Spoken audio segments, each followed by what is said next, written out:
show. So, folks, we're live, and I was just saying to Sabrina that I'm going to be trying to be Jay today and good and not talk or interrupt much. I will. So, Sabrina, did you because you were talking before about you were looking at Vanderhoop's SI Dom description. Because I know you're very J and very organized. Have you broken it down into bullet points that you like to go through? Oh, that'll be next because I have it right here. I do have it right here, and I have everything highlighted. And then I think what I'll do is I'll go to the Kindle and I'll probably highlight them there to export them. Okay, so Yes. I'll put the graphic on screen because this event, folks, it's not about me. It's about feedback on this, specifically from Christen. And yes, it says in the title, Guardians. I tried so hard to get more Guardians. I really did. I really pushed the boat out. But we're not very active in these communities. I would love to see more. If there's any Guardian out there, drop me a message. Yeah, it's the opposite of real life where you can't like 50% of people Guardian. But in typology, they're rarer than INFJs. Real INFJs. Right. So then I will put this on screen. If I press the correct button. Share screen, yes. It added extra features to StreamYard. I was on StreamYard earlier today and I had problems with my video. It seems to be fine. It seems to be fine now, but it's weird. Okay. So, in this description, I really was to take the approach of pretty much like Vanderhoop, where he to me it is a crying shame that so there's some backstory to Vanderhoop and this.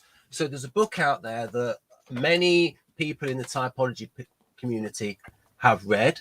If I can bring all these books down that are all stuck together without these falling on me. But there is a book. I don't know if you've read it, Sabrina, but because you've read a lot of typology books, Gifts Differ.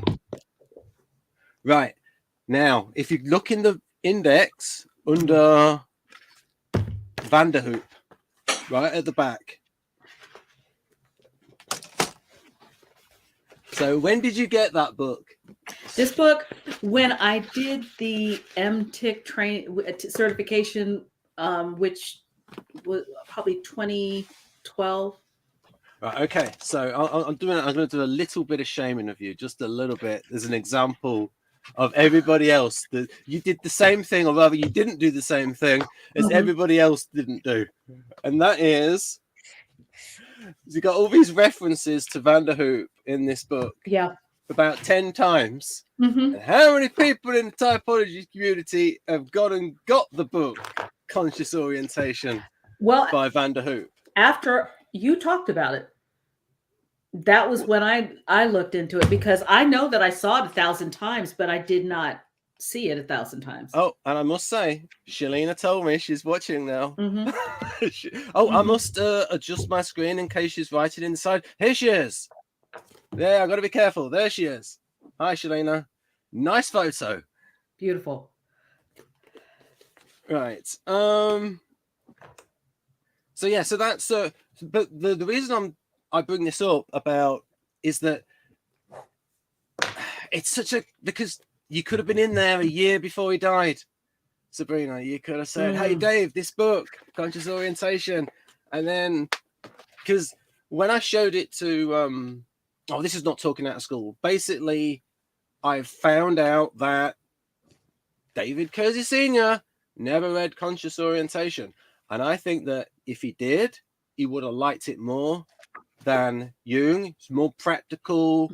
He sort of demystifies it in the way Vanderhoop talks about intuition.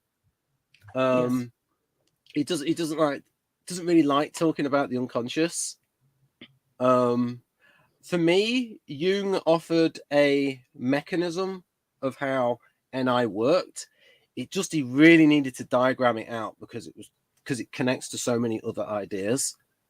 It's hard to understand. Do you think that's part of the translation of the work to a certain extent, that maybe when we look at Jung's the translation of Jung and then the translation of Vanderhoop, that whoever did the actual... Yes, I in my mind, I think Laura wasn't chained to a kitchen sink Hutton who translated conscious orientation. I wonder was she an INTP? Because Is she related to Russ Hudson? No. Okay. Laura wasn't chained to a kitchen sink. Oh, Hudson. Yeah. Okay. Yeah, because it's just my thing about, hey, there's this woman in the 1930s who translated, but what I think happened in those days, small digression, it was probably women who were from richer backgrounds who had those educational opportunities. But getting back to this, so what I'm sort of saying is that certainly Vanderhoop's description of SI, it reads like it's Kersey. It reads like it's exactly Kersey. And so I think Kersey would have mentioned it because he mentioned other sources. He never mentioned Vanderhoop. I just think that is a crying shame. And also, Kersey might have liked the fact that Vanderhoop framed a function as a form of adaptation. Right. That is an interesting way of thinking about a function, how you adapt to the world, what you focus on. But getting back to this, so doing what I said I wouldn't do, taking this descriptive approach, just as Vanderhoop took a descriptive approach where he looked at sensing types, and he said what Carl Jung's called sensations. I actually think sensation is a better word than sensing, because when you think of sensation, you think of, sensational, and there's a bit of an emotional response to it. It's a bit closer to, as Kersey would say, that especially for the artisans, there is the thrill and the excitement part of it, whereas sensing sounds too passive. It just sounds like the five senses. And Linda Behrens said there's more to sensing than the five senses. And then Vanderhoop, he called it instinct, and he said, when I observed these people, there's more going on. There's more. He said sensation is not the only factor in this function, and he talked about their adaptation is about their emotional reactions and urges towards certain actions. And if you think about artisans, that sort of that we can have that impulsive intelligence in the moment, and so there's a lot going on. But because we're talking about SI, and the only impulse that Vanderhoop mentioned was an impulse to habit for the Guardian. And so in this, sorry for the bad introduction, folks. I should just get in there and go through it point by point. But so in this, really, in describing SI, I've taken the point of view of, because other people just try to define a function out of thin air, and I'm not taking that approach. My approach is, I think it's what Dario Nardi and Linda Behrens did, because when I look at their description of SE and SI, they're basically describing the temperament. So for SI, they are describing the Guardian, and for SE, they are describing the artisan. And I think that is an influence that Kersey has had on the MBTI community, and also the fact that the MBTI community got SP and SJ from Kersey, because initially Isabel Myers was all about the clubs, right? And that works for intuitive types where it's NF and NT, but for the concrete types, that type of concreteness, whether it's SE or SI, is more important. And we can see it just in the big temperament differences. And so I would appreciate pushback, Christen, whenever if I go too far in making the Guardian seem very small c conservative, very, very cautious, because that's sort of the route that I sort of see. It is. In it. It is. And that's why I wish there were more guardians active in the personality community, is to give that firsthand perspective of what it's like for them. But yeah, I'll jump in. I think I already gave you feedback on this first part here about order equals safety and reliability. And I think after I talked for a while, you said it more succinctly that, like, as an ESTJ, order means it's more efficient, less wasted energy or resources. Yeah, also, there's different kinds of efficiency. So, for example, the NTP probably thinks by making this system perfect in 15 years, that will be the most efficient. Whereas STP is, what is the most efficient is what is the quickest solution that works. And we'll think about the consequences later. Yeah. And in certain situations, that STP thinking is what is, like, in, say, in a battlefield situation where time is such a factor. Right. That is where STPs really come to the fore. Literally split-second decisions. Timer, life or death, time urgency types. Though that's when you want those folks there, that they're not sitting and analyzing it to the nth degree. Yeah, and you've got that combination of training in, say, the military. And you know about the military, Sabrina. That you have all of that training, but you have that thing where a plan doesn't survive contact with the enemy because the enemy will react in a different, because they have artisans too, and they're reacting in the moment. And so there's still going to be a lot of room for improvisation. But again, with all that training, it's going to be a combination of, so it's like you'd almost have to say you'd have to go with a combat veteran through what the combat veteran did. And you'd have to ask, okay, which of this bit, where was this come from training? When was this a part that you came up with in the moment based on the situation where you maybe did something against what your training book said and what your training book, because of the situation, you improvised. Yeah. And then Kersey would also, from a military point of view, logistics. Like, if you're firing 60,000 shells a day, the way a certain country is at the moment that's in the news, then you got to do a lot of logistics to get 60,000 shells, 20 to 60,000 shells a day at the front. Yeah. Well, I was going to say, that's what all of the things that you're mentioning are part of the reason why you'll see that the ratio of different temperaments vary based on the branch of the service they serve. And I've meant to mention this before. In the subforce, we have a disproportionate number of abstract thinkers that come into the subforce, which I do believe impacts a certain part of the population and the students as well. High tech.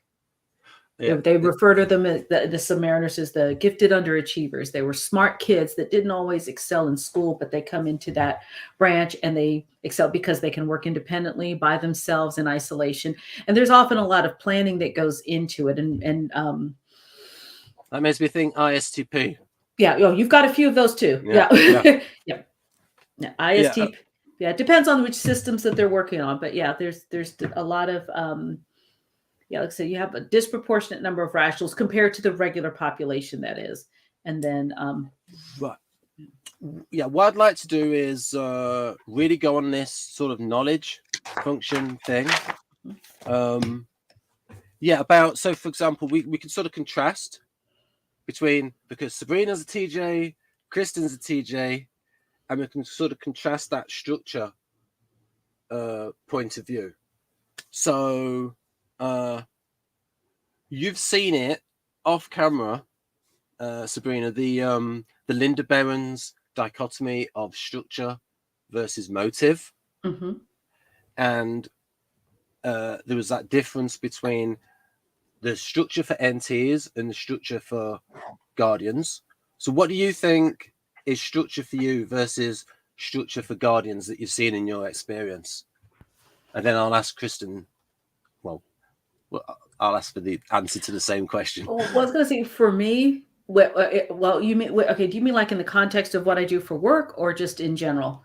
Just in general, just if you just pick something where your approach, your sort of like NT approach to structure, and then how the Guardian approach to structure is different. I would imagine from a Kersey point of view, it's like, well, yours is in the context of, say, coordinating or constructing, and Guardians is about going towards stabilizing the situation. And I was going to say, for me, coordinating, constructing, and creating some sort of model of what it is that we're going to do. And again, I guess I go back to work when I think about that.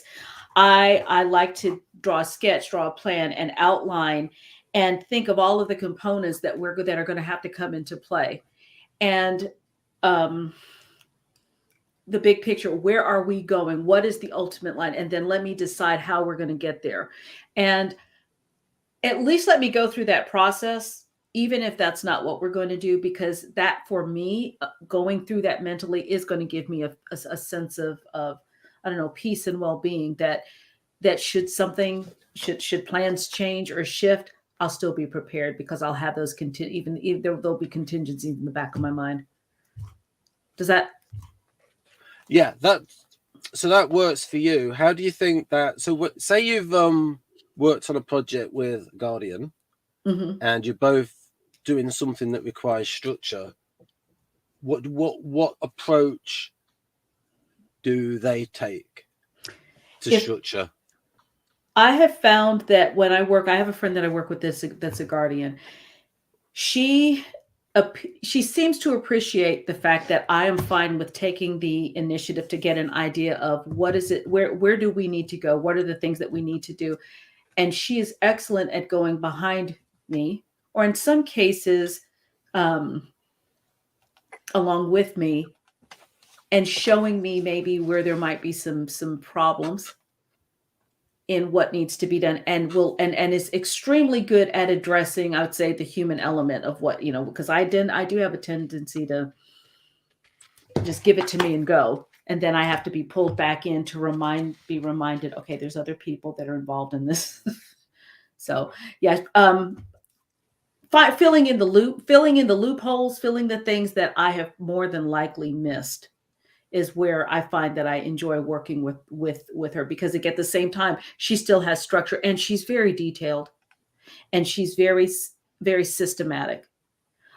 I enjoy the big picture. I enjoy setting a pace. And then after a while, I am ready to go do something a little different. She will stick with something to the end. And I always say, I'm blueprint and she's production. Right. What I'm going to do is, because originally this event was going to be talking about structure. And it was about specifically on the structure function. Then it became about SI in general. After I decided to do these expanded descriptions of the function. So I'm just going to put a bit on screen about from the SI event I planned that was about the Daniel Katz knowledge function. So I'm just going to put that over there.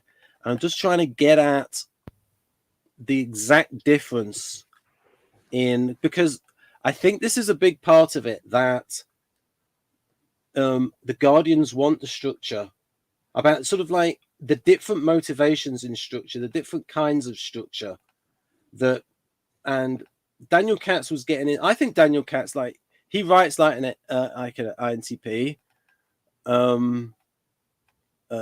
So the structure function.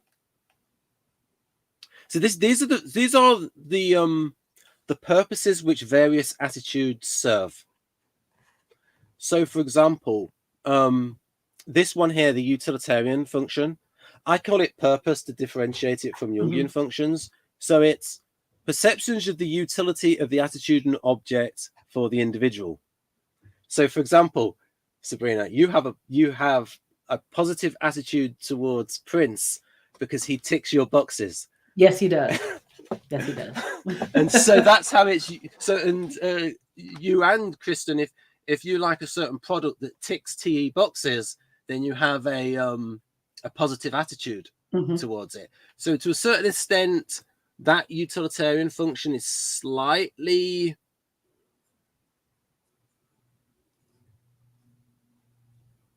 self-centered in that it benefits the individual. Whatever is good for me, I have a positive attitude towards. Again, so it's the utility. Yeah, I called it the attitude. Yeah, the attitudinal, but I would say attitudinal percept because anyway. So, and then of course, ego defensive and value expressive are sort of self-explanatory. So, in this, you might be interested in this paper. So it was written in 1959. It's quite amusing to me that they're all talking about the issue of race, but sexism is completely blind to it in this paper. It's like not an issue for them at all. It's all about racism. So racism was on their radar, but not other things. But this knowledge function about why this idea to provide structure for somebody. And so the knowledge function based upon the individual's need to give adequate structure to his or her universe. And then I was thinking is, what is the benefit of that structure? And Jonathan knows a lot about Enneagram.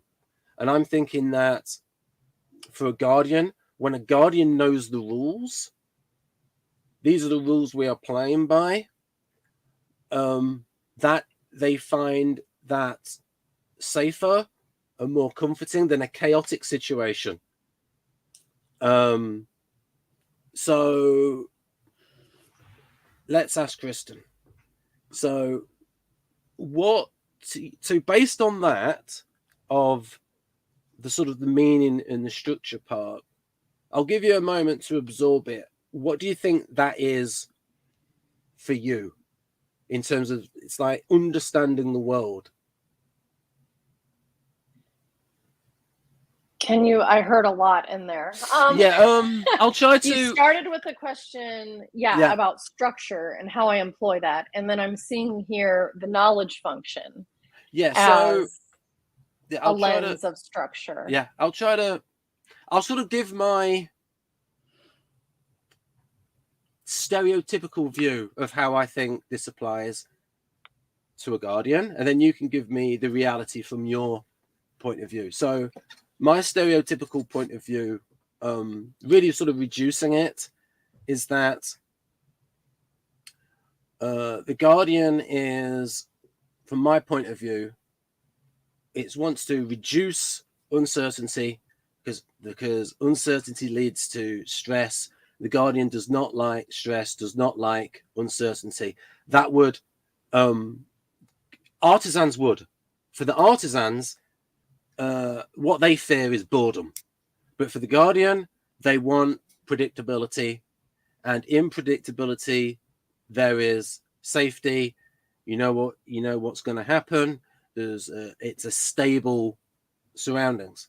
Now, as for, say, views of society, my view is, my stereotypical view is, guardians like to know all the shoulds, what everyone should be doing, how something should be done, how something should be structured. This is how society works, and I know the rules. And it's almost like the guardian parent might say, you graduate from high school, you get a job, you get married, that's it. And then you retire. That sort of like structure to it. And they really want to have a structure they can hang their hat on, because then they don't have to worry. Whereas what I'm thinking is, if there are all these shades of grey, that would be fascinating to other temperaments, the guardians would start worrying about those shades of grey. I think. Go on, Christen. Now tell us the truth. That's my reduced version of it. Yes, because I think, like, and I understand that perception, because as a guardian, when something's laid out, like, this is how today's going to go, or this is how this project is going to go, and it doesn't go that way, we can have like a flare up, which is very apparent to the outside, like, oh, whoa, like, she is not having this. the reason for that, though, is if it's not communicated and if it's not discussed and if there's not a why. Now, as far as needing certainty, like I can only speak from personal experience here. Like there is a great amount of the world that I do not understand. I understand a sliver of the world, and I know this. So when new things, because I expect new things or things outside of my perspective, when I hear new stuff, it's like, oh wait, what is this? Like, I don't know what this is. And that's like insert my NE hat then. If it's not fitting into an SI thing, or if I can't TE connect it to something that already exists in my world. And I think that all guardians, I'm actually certain they will go into that curiosity, exploring, wanting to understand mode, as long as there's the opportunity, versus the like, you know what, there's just no plan, no structure, we're just going to fly with it and blah. Like we're not about that. But the when things are going to get derailed and there's going to be a new direction, that's like fine, that's part of life. Things don't go as planned. There's just got to be some process. It doesn't, for me at least, it doesn't have to be an established process. It just needs to be one that is like actively built on purpose. It's not just a like, let's go, keep going along and see what happens. See, listening to what you were saying, it reminded me a little bit of the comment that was on one of the videos, I don't know if it was a week or two ago, where someone said that they have I don't know if it was a friend or significant other who liked to know the end of a movie or the end of a story so that they could enjoy it. And police procedural movies apparently are very popular for that very reason. You know, you kind of know at the beginning what happened, and then you work your way to understanding if we're going to catch the person who did it, or even if we know who did it, how they go about catching them. And I said, you know, that's probably why they probably enjoyed those movies, probably at a disproportionate to some of the others, because of the predictability. There's variety in each story, but yeah, I've heard them even called comfies, and I thought, how's a police story comfortable? But if the structure is consistent, then there's comfort there, because they now I can now enjoy the worst is known to me now. I've accepted that this has happened, so I can sit back and I guess enjoy the story. Would you agree with that? Does that apply to you too, to a certain extent? I was really into the crime structure stuff. I watched CSI, Law and Order, nonstop. I love Law and Order. Yeah. I'd say like to my teen years and early 20s. And then I got tired of it. And I got into other stuff, but that was a very strong interest for 10 or 15 years. And I can completely relate to them being comfies. Yeah. Like I said, in my mind, I thought, but it makes sense. Well, it's like, I loved a lot of the of those two. I've seen all 456 episodes of the first Law and Order at least 3 times each, and I've watched Lie to Me, NCIS, CSI, Bones. I mean, I love all of those kinds of shows, understanding. And for me, it's the theory. I would say that is good for anyone who is FE polar, for ISTJs and INTJs, and for anyone with IT preferences. Watch Lie to Me. It'll improve your ability to read affect display. Yeah, you know but you know what, the thing that I loved more about that show than anything else was he took the time to address the exceptions to the rules. Because one of the things that I find somewhat destructive is somebody, and I say this as somebody who can feel happy on the inside, and it doesn't always show to some people, or people will misinterpret my facial expression or lack thereof under certain circumstances, is that he was very good at saying, yeah, under these circumstances, this applies. However, you have to have a baseline for the individual before you come up to somebody you don't know and make an assumption. Yeah, but that was one of my favorite shows. Yeah, so I'll just go through this to try to get the difference between almost the intellectual NT-ish version of structure, especially INTP. If you think of all these INTPs coming up with these personality models to try to get a structure of people. And this might be, and then we could sort of get into this, the knowledge function. Individuals not only acquire beliefs in the interest of satisfying various specific needs, they also seek knowledge to give meaning to what would be otherwise an organized, chaotic universe. That, I think, gets towards the Guardian, that unorganized, chaotic universe. Chaotic can be dangerous. Enneagram 6 and Guardian both avoid chaos. Also, Enneagram 6 values, especially those with a thinking preference or high logico-mathematical intelligence. In general, people need, this is what I sort of, where it gets to, Guardian, in my view.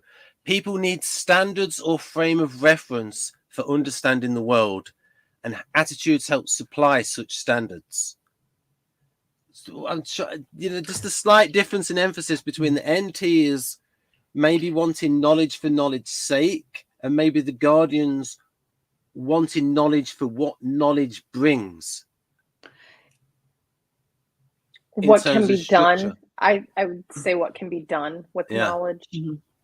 Yeah, I mean, especially with Christen, I have to think, yes, SI, but she's got that lead TE, and so it's going through that filter of the pragmatic, and how we can apply this. You were going to say something, Sabrina. Yeah, I was thinking, I know if we talk about knowledge, knowledge for knowledge's sake, things that we're personally interested in. I think that's the NTs live to learn. I mean, it's learning and living are, I think, all in one. But to me also, it's important to get knowledge. Yes, this is how it applies. This is how structure is ordered and society is ordered.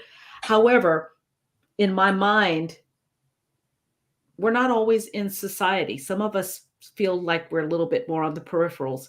And to me, sometimes I want to know what I need to know, not because, oh boy, I want to be a part of it. I just need to watch you. It's more of a protective side, like just so that I see what's going on and why it's going on. And I think even as a child, I used to sit and watch people, and I used to watch interactions. And to a certain extent, once with enough time, I could understand and know people better as a result of doing that, because again, it was more of a security in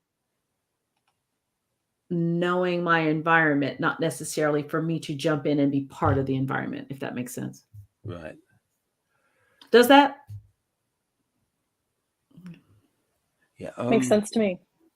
So this bit here about various aspects of what understanding brings.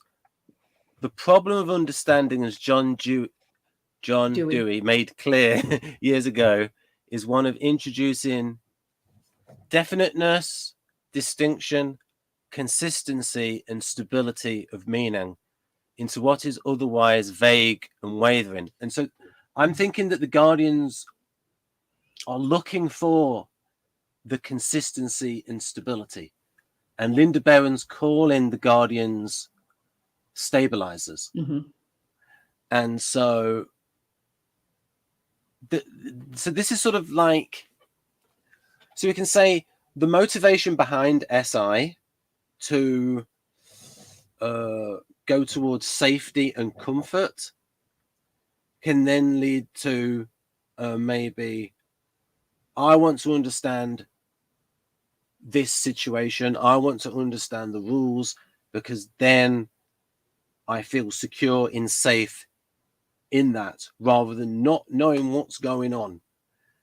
That said, with Christen, she's right that you've got, I might do a series on the contradictions within the types. So with Christen, you've got the auxiliary SI versus the tertiary NE. And you've got that we're opposites in that the NE is like a little bit towards novelty and new ideas. And maybe for Christen, she's going through that filter of, could this be useful? I can apply this. And so whereas the SI Dom might be a bit more for stick in the mud, and the NE is lower, inferior, rather than tertiary. And so in general, ESTJs are more, they're not as stressed, I think, by stuff going wrong. Maybe, yeah, because we have depending on which model you follow, but the SI and the NE side by side, so they're directly following one another. Yeah. The stabilizing stands out to me as a guardian trait, the desire to stabilize. Yeah. So I think that when things get out of whack or chaotic or whatever, we're like, okay, like why, what happened, where's everything at? Like, how do we, kind of get all these ducks in a row? Also, stability, I am known for in every work environment that I walk into. It's like, oh, so these are the procedures everybody follows, and it's not written down anywhere. Like, can we just get that written down so that I'm not plucking it out of my head? I want to get it, written down. And it is okay if those change or they flux over time, but I'm like, let's just, at least in this moment, get it stabilized, get it set, and then let it evolve. And see, for me, I don't know if it's temperament or just me being old and crotchety. I would be like, well, a procedure wasn't provided, I made one. Yeah. I made That's one. the NT. That's the NT. The utilitarian. Here we go. It is what and someone will be like, that's not how we do it. And I'm like, well, how was I supposed to know? Yeah. So I saw a need, and I here's this resource, here's this resource, here's this resource. I pulled it all from. It's not like I would do it from. I'm not going to fly by the seat of my pants if I'm going to make a procedure. I will have something that I believe would be something that you could see there is a rationale behind it. Even if some of it did come intuitively, well, it makes sense for me to do XYZ because of ABC, then just in case somebody needs it, then I'll go back and look. Thank God for the internet. I have found that my guardian friends in general are not necessarily comfortable with that because they're worried about procedure. And I'm thinking, we're in the position to make some decisions on our own, and we have to be comfortable making executive decisions about things from time to time, or nothing's going to get done. I think go on, Sabrina. I'll come in next. I was going to say both of you first, then I'll say my. Okay, I was going to say, because if you didn't give me the tools, if you didn't give me the time, the tools, and the resources to do it, or any kind of guidance, but then you have entrusted me to this, I'm going to say, well, obviously you trusted my judgment. I will do the best that I can to do what you've asked me to do. And I'm also at a point where, under most circumstances, I can probably live with the consequences because I'm not going to do anything totally crazy and out there. If you know what I mean, I will do it. So there's a little teeny part of me that's like, okay, well, what if they didn't give you those things? What can they say? Like, I really feel that way. I don't understand how it's an issue, but I recognize that it's an issue, and that if folks that are definitely more worried that they're going to say or they're going to do, or that it's going to fall back on them, that it's very hard to them to come out of that comfort zone. Whereas I'm like, that's where I'm definitely, what is it? What they have with do what works and do what's right. Do what's right. I will do what's right if you tell me, but if you haven't told me, I'm going to do what works. So I think there's a defensive mindset at times from guardians, and Peter Schiff. I listen to Peter Schiff a lot, and he's here on the wall, even though it's the NTP. Is the only NTP is going to get on there anyway. So because I have a problem with the NTPs, but the way he describes people who work in the financial industry as the people who manage, say, so hedge funds managers or mutual funds, where they just go for the most safe and conservative stock picks, because if they thought for themselves and it didn't work out, they would get fired. Whereas if everybody else is whereas if they do the same as everybody else, they all go down together, and they can't say, look, mine went down, but everybody else's went down. So there's this defensive sort of backside covering part of it that's part of the situation. And also with all of the legal liability in the United States and Britain at the moment, is going to make people act a bit more guardian, Right. especially in medicine, yeah, and practicing of defensive medicine, because if you do something for yourself, you could get a serious lawsuit for not following procedure. And I definitely say if it could result in loss of life, could get us fired or fined or cause some sort of litigation, that's a completely different. That's different. But in general, there are definitely times when I have definitely found that I'm comfortable making some decisions when I have not been given the guidance that I would have liked to have had. And I think that's probably, in technology, being in technology, but also in a guardian world, the guardians don't want to touch it anyway. So they kind of leave that alone, leave those decisions to us. And I think a lot of NTs, I think, especially I think the way I frame it is the NTJs are sort of independent. Like TE is sort of independent when it comes to either, say you got two choices, doing it by the book or doing it your own way. TE is like, I don't care if it's unoriginal or original. I'm going with what works. Right. Whereas it's neutral. Whereas I think the TPs just want to do it their own way. Yep.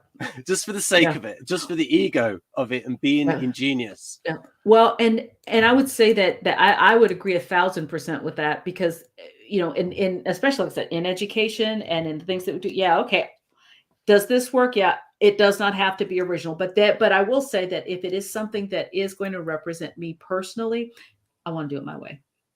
Period. Yeah, you to the tone. And I find this bit interesting about the bit about stereotypes. And I don't want to say that guardians are stereotypical. I'm just trying to sort of like get towards this bit about structuring the world and why, and maybe it's the similar motivation to that of stereotypes, because the bit about Walter Lippmann. So yeah, the definiteness and stability are provided in good measure by the norms of our culture, which guardians are very interested in, which give otherwise perplexed individual ready-made attitudes for comprehending his universe.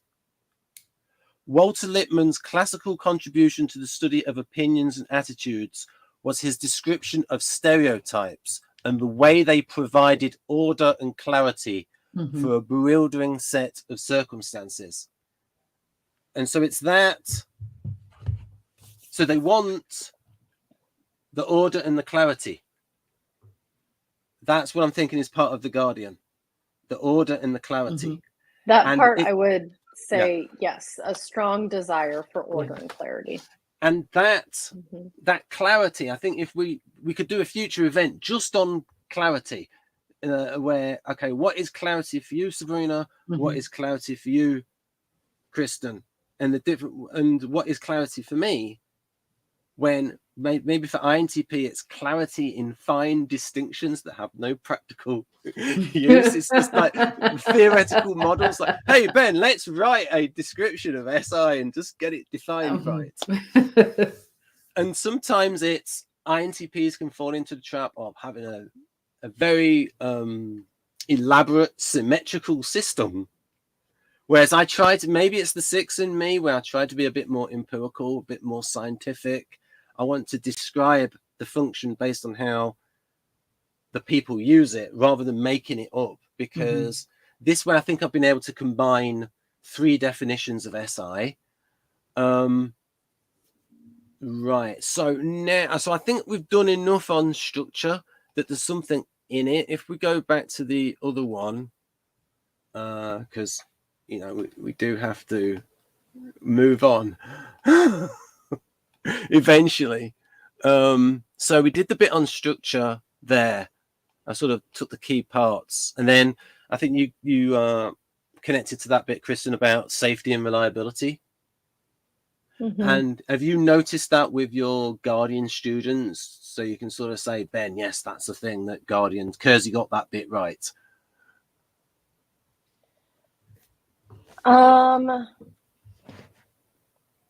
Let's see. I don't see a quote attributed to Kersey here. Oh no, Sam. My point of view is because you've read Kersey. I was just and you've read Kersey's descriptions of Guardians. Do you think he got it right? Is there anything you disagree with? Maybe a different kind of emphasis? I didn't come having looked at it recently, so I can't comment on that part of it. I'll say he got it right. Right, yeah. Because some people have said, that some of Kersey's descriptions, especially of Guardians, might be a little bit too much informed by an influential period in his life, the 1950s. And we're sort of going off, but we're going off books that sort of get set in stone. 1998. Yeah. Please understand me too. And whereas, he would have seen how Guardians changed. But this bit about, I like this bit from Vanderhoop. The advantages and disadvantages. So this is about the SI DOM. The advantages and disadvantages of this type, and I've underlined the bits, like the values, like that, just like Guardian, are brought out in the reserved and conservative farmer, with his care for his land and his beasts, and his tendency to carry on everything down to the smallest detail in the same old way. He also shows a passive resistance to anything new, which can only be overcome by absolutely convincing experience. There. I would have underlined some different parts of this. Go on then, Christen, because you are the arbitrator. I would have underlined reserved and conservative, because that reserved nature is something I can relate to and I see in other Guardians. Let's see. If you want to give any personal examples, that would be great. Of reserved? Oh, right there. My hesitation to share something personal. Oh, there we go. Exactly, right there. Yeah. I mean, reserved and conservative. I think Guardians, I mean, at least me, like, I am careful about opening up details or sharing details of my life and even about others. Any sensitive information I might know about other people. Pretty selective sometimes with sharing, actually oftentimes with sharing things about my students or my loved ones, trying to not make them identifiable or possibly just violate anything that would be private or that they wouldn't want to have known. Let's see, another thing I would have outlined was carry on everything down to the smallest detail. That I can very much relate to. And that's feedback I've heard with work and my personal life. It's just even the way that I cook in the kitchen, I really enjoy it. I'll be in there for a while, but all the way down to, like, I will cut something like painstakingly amount of time, but to me it's not painstaking. I enjoy it to get it like similar size so that it's going to cook evenly. Cleaning up behind myself as I go. There's like a particular way I take care of some of my spatulas, and I could go on and on with detailed examples of this. So I would underline that part about carrying on everything down to the smallest detail. It is very challenging for me to let go of some things and just be like, oh, well, that's just good enough, and to not really carry it all the way through. There's a birthday. So not always in the same old way. I think the subjectiveness comes into play here. It's based on what I have determined is the way or my way. So same old way, I would play with that wording a little bit. So, Jonathan, are you available? Yep. Looks like he's I'd like to. I can keep going with yeah, go on, Christen. I was going to say, real life examples. A passive resistance I would have underlined the passive. I don't think we're always outspoken in our resistance. This has been a point of self-criticism I've had with myself, is not always being, and I think that's kind of like the current like wokeness in Western culture is a lot more like, if you see something, say something. And they're like, yeah, if something's not right, you've got to speak up. And I've had a deep reflection with myself on that passiveness, being passive about resistance, like maybe just abstaining versus actually saying, wait, no, I'm going to resist this. And then that does allow then for like an interaction. And I think that can be a problem sometimes that we run into, guardians, when like going back to things changing and us kind of like freaking out when all of a sudden everything's changing, is because maybe along the way we haven't voiced some of those tiny resistances. So I would include that passive in underlining. So I'll just say for the audience and socionics people, guardians exist. Yeah, they do. Yeah, they're out there doing their thing. Yeah, because I think that the reason why I was going to do a video on this, but I thought it would be a little bit too, I might lose more subscribers. I think the socionics people unsubscribe when I mention little issues. So, for example, what they would do is they, so Victor Galenka and people socionics, they sort of see, they have a type called ESI, which functionally is FI and SE. And when you look at that profile, it's a little bit ISFJ. It's sort of in between ISFJ and ISFP. It's like an ISFJ with an attitude. It's like an ISFJ that's E1 and very sort of like Mary Whitehouse is people have to look up Mary Whitehouse. She's sort of like a moral campaigner. But the thing is, and functionally, socionics would type guardians like this. I'll just do the write the functions down in a pen which people can see. I'll just write down the, so they would do it like this, and then I'll get back on topic. They would do it as, say, TESI, we know that, but then they would do it as like this in terms of if they saw actual guardians. If we had the four types in front of them, and we would say, and it was like someone who was bona fide ESTJ, ESFJ, ISFJ, ISTJ, the way they would type them is actually like this. They would type them with these functions. They would type them TESI for ESTJ. Okay, that matches. But they would actually have different functions, and they would type ISTJ is TISE and call that LSI. I can't write LSI. LSI, and this one ESI. And so what I would then say to socionics people, I would say, you're typing guardians like this. They have no functions in common. How can that grouping work? And so then sociologists would say, oh, that grouping doesn't exist anyway, because their model doesn't work, because the model is inconsistent. How can you look for the common factors when it's completely opposite functions? The model doesn't work. That's my point. They would model guardians like that, and artisans, they would model like this. This is because they get JP wrong in socionics, because what they try to do in socionics is they go with the purely Jungian point of view. That, so for you, Sabrina, you would be a perceiver. Yeah, I think because you lead with a perceiving function, and Christen leads with, or rather, you resemble a type which leads with a perceiving function, and or rather a irrational function, and Christen resembles a type which leads with a rational function, TE.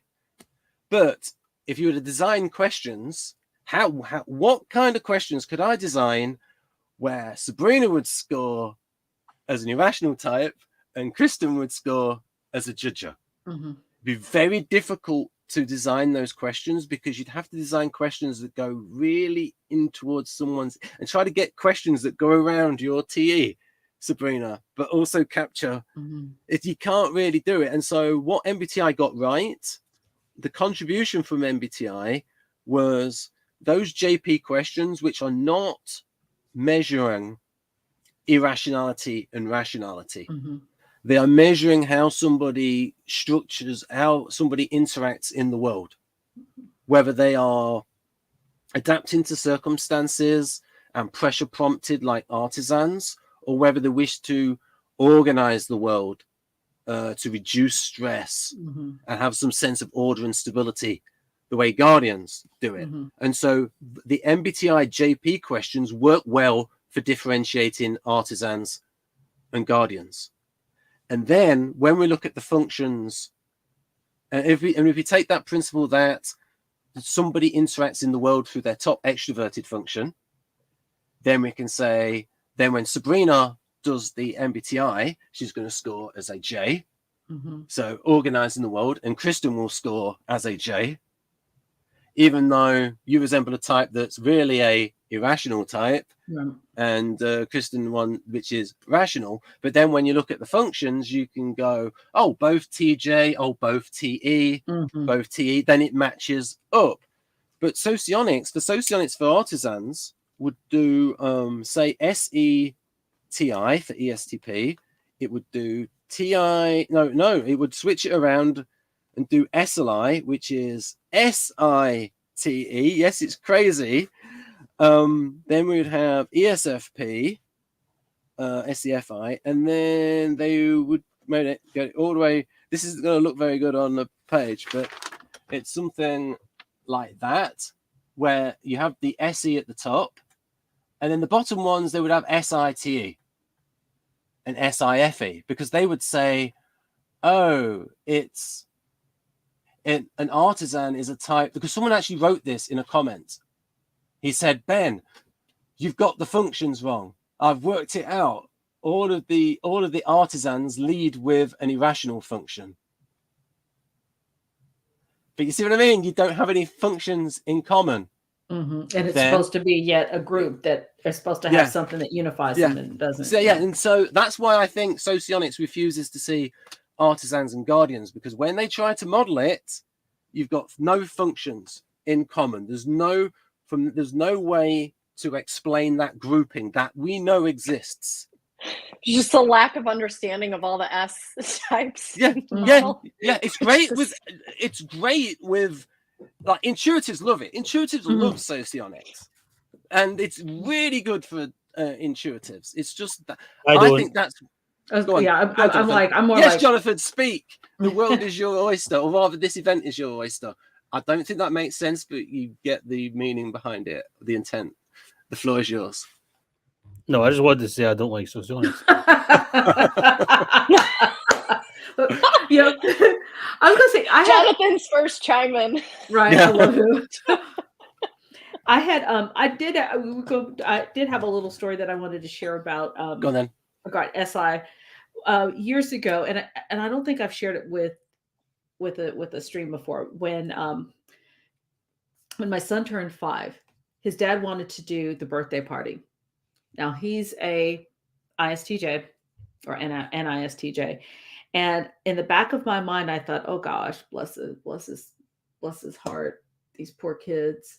Because in my mind, I was thinking, I'm the fun parent. I'm the one that's done birthday parties every year or most of the time, and I think my feelings were hurt because my son was really excited about his dad doing the party. And so I sat back and I didn't participate because I was just waiting for him to come back and say, "Oh, I need your help. You know how to do this. You've been doing this forever."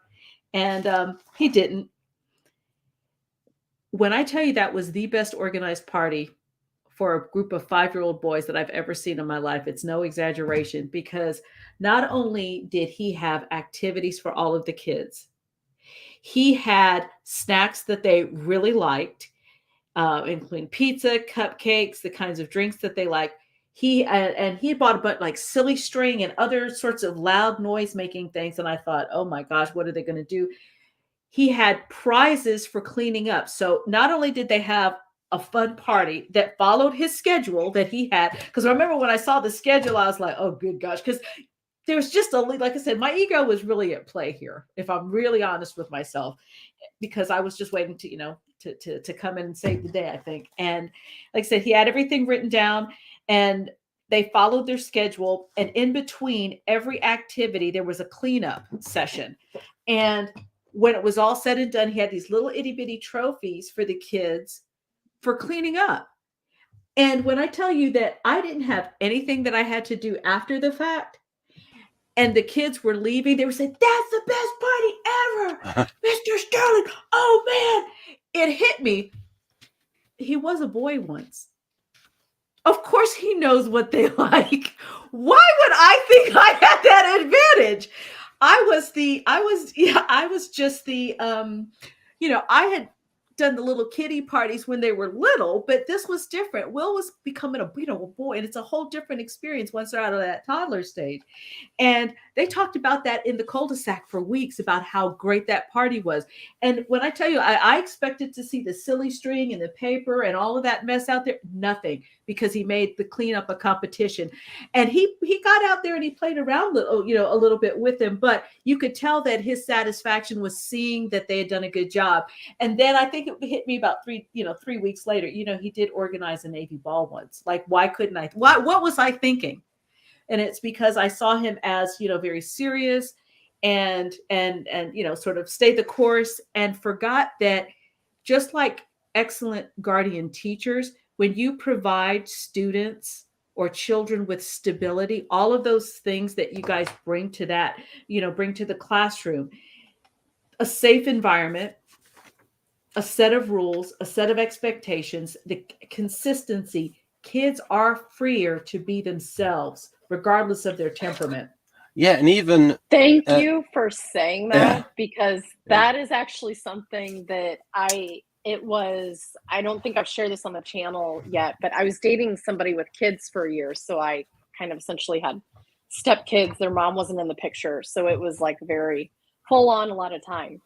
And I dedicated 2 drawers in the fridge to fruit and vegetables. When everything came home, I washed it, cut it, prep it, made these little snack boxes with like whatever snacks they liked, because I didn't want them it was giving them the freedom to go in and get it for themselves. So they didn't have to be like, can I have this? Can I have that? Can I da-da-da? It was just like, you know what? Everything on this shelf and a half is yours. Like, go crazy.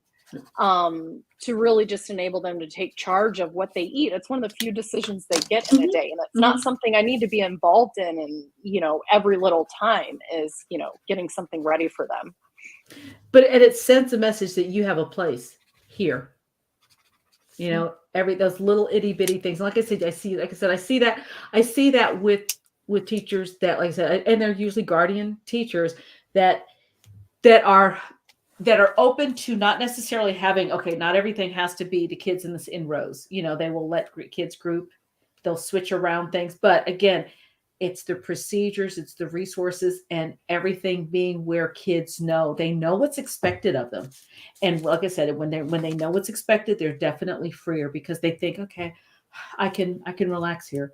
Even as a rational, I love my Nutty Professor rational teachers, don't get me wrong, but my guardian teachers were some of my favorites.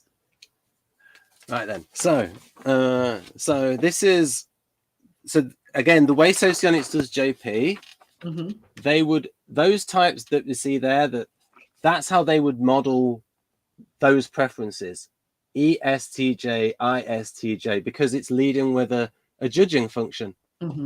But like I said, there's no functions in common that we can explain the behavior. So we can't. And then the same with artisans, where they would go ESTP. If you're just judging by the top function, then you end up getting all the types that lead with sensing. Gotcha. So it's sensing and a perceiving. So that sort of, to me, from a consistency argument, shows MBTI got it right in the model of we are that. And if you look at the questions, and this is another argument I could use with the Socionics people, I could go through each of these JP questions and say, what do you think this is measuring? It's measuring how someone interacts in the world. It's measuring TE versus, it's pretty much measuring TE and FE versus SE.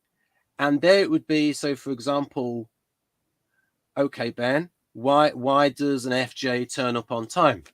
Because they don't want to disappoint people or get in trouble for it. And the reputation, people looking, oh, she is coming in late again. Whereas Sabrina's option, this is where when we get into nuances, where Sabrina is J in terms of getting her work done and the projects and all of that. But if she turns up 5 minutes late, and you gave the example, yeah, I'm late because I'm preparing so much in order to get this project completed. I will say I've given this problem real estate in my brain.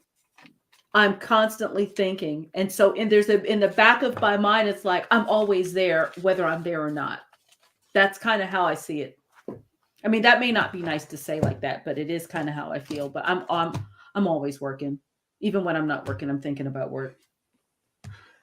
Yeah. So I'm gonna just go over to this, and I'm gonna ask Jonathan. Do you have any comments about this, about Vanderhoop here? What he says about the conservative farmer? Not off the top of my head. Okay. Well, I'll ask you a different question then, Jonathan. So because you've hardly said anything in this event, I'm going to ask you, because you are, Jonathan, I think, is an expert when it comes to motivations because of his Enneagram knowledge. And so an expert in the sense of Jonathan has a great amount of expertise in my eyes. So I'd like you, Jonathan, to criticize, praise, whatever you like, or agree with what you think of these values. And I broke them down into 3 cohorts. Cohort is a new word for me in about the last 2 months. So apparently it's a group where they share a certain feature. So I'll let you absorb that, Jonathan, and if you let us know what you think of those values, whether I should delete some, put some different ones in. Are you saying you've never heard of the word cohort before? I've heard of it before, but I didn't know what it was. Okay. Now, would a 5 admit to that kind of ignorance or pretend? I think I would.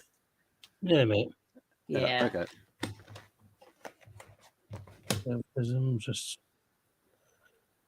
I mean, you've got guardian parents, Jonathan. Is this true of them?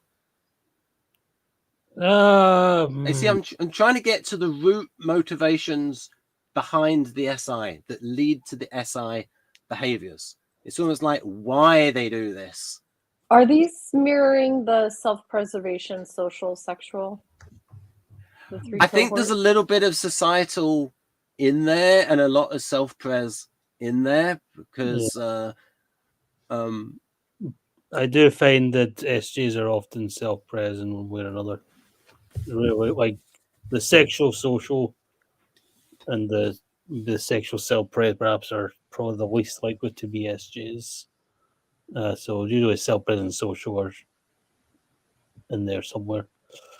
I think with like ESFJs, maybe you get social, sexual, perhaps, but I don't think of the functions in terms of motivations. Like I see these functions more in terms like tools, more like machinery. So they're not necessarily motivations in the same way an Enneagram type would be, for instance. Although there's overlap, like obviously there's a lot of overlap between self-pres and type 6 as well, as pretty heavily associated with the SJs. Even if they're not 6s, they're going to have, they'll often have 6 in there somewhere.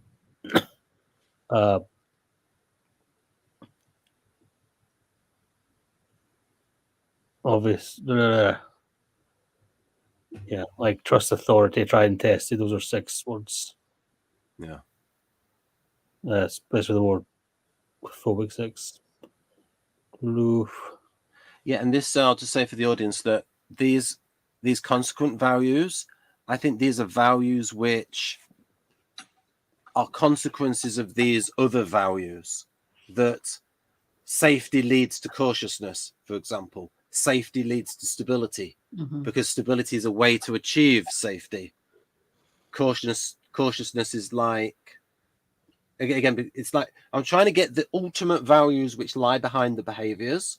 And I think one of the reasons why socionics and some other typologies will look at the behavior of the guardian and say, oh, that's very structured, and that's like a J function because it's so structured. But what I'm saying is the instinct behind it is what leads to those behaviors. The behaviors are, so for example, if you're looking for security and safety, then you're going to follow those structured behaviors because it's the safest way to do it. And it's like, this goes back to the structure thing where you can have irrational types, SI DOMs, having structured behaviors. Yes, we can explain it in terms of TE and FE, but it's the motivation behind the structured actions. Well, I was going to say, when I think of SI structure, I definitely think of something that's sequential, that is thorough.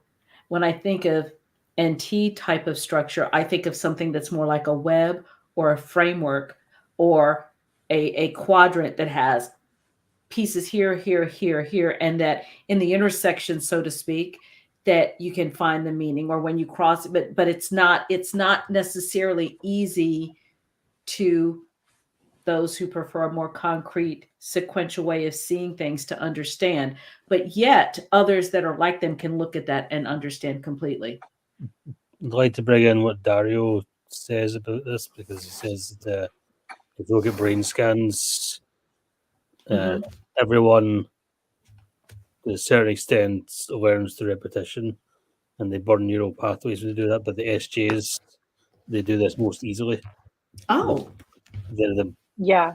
biggest to burn neural pathways, and that's in a way they can seem very conformist and traditional on the outside, but internally they're actually quite specialized and have more variety than, like, ISTJs have more variety than ENFPs if you're looking at their brains.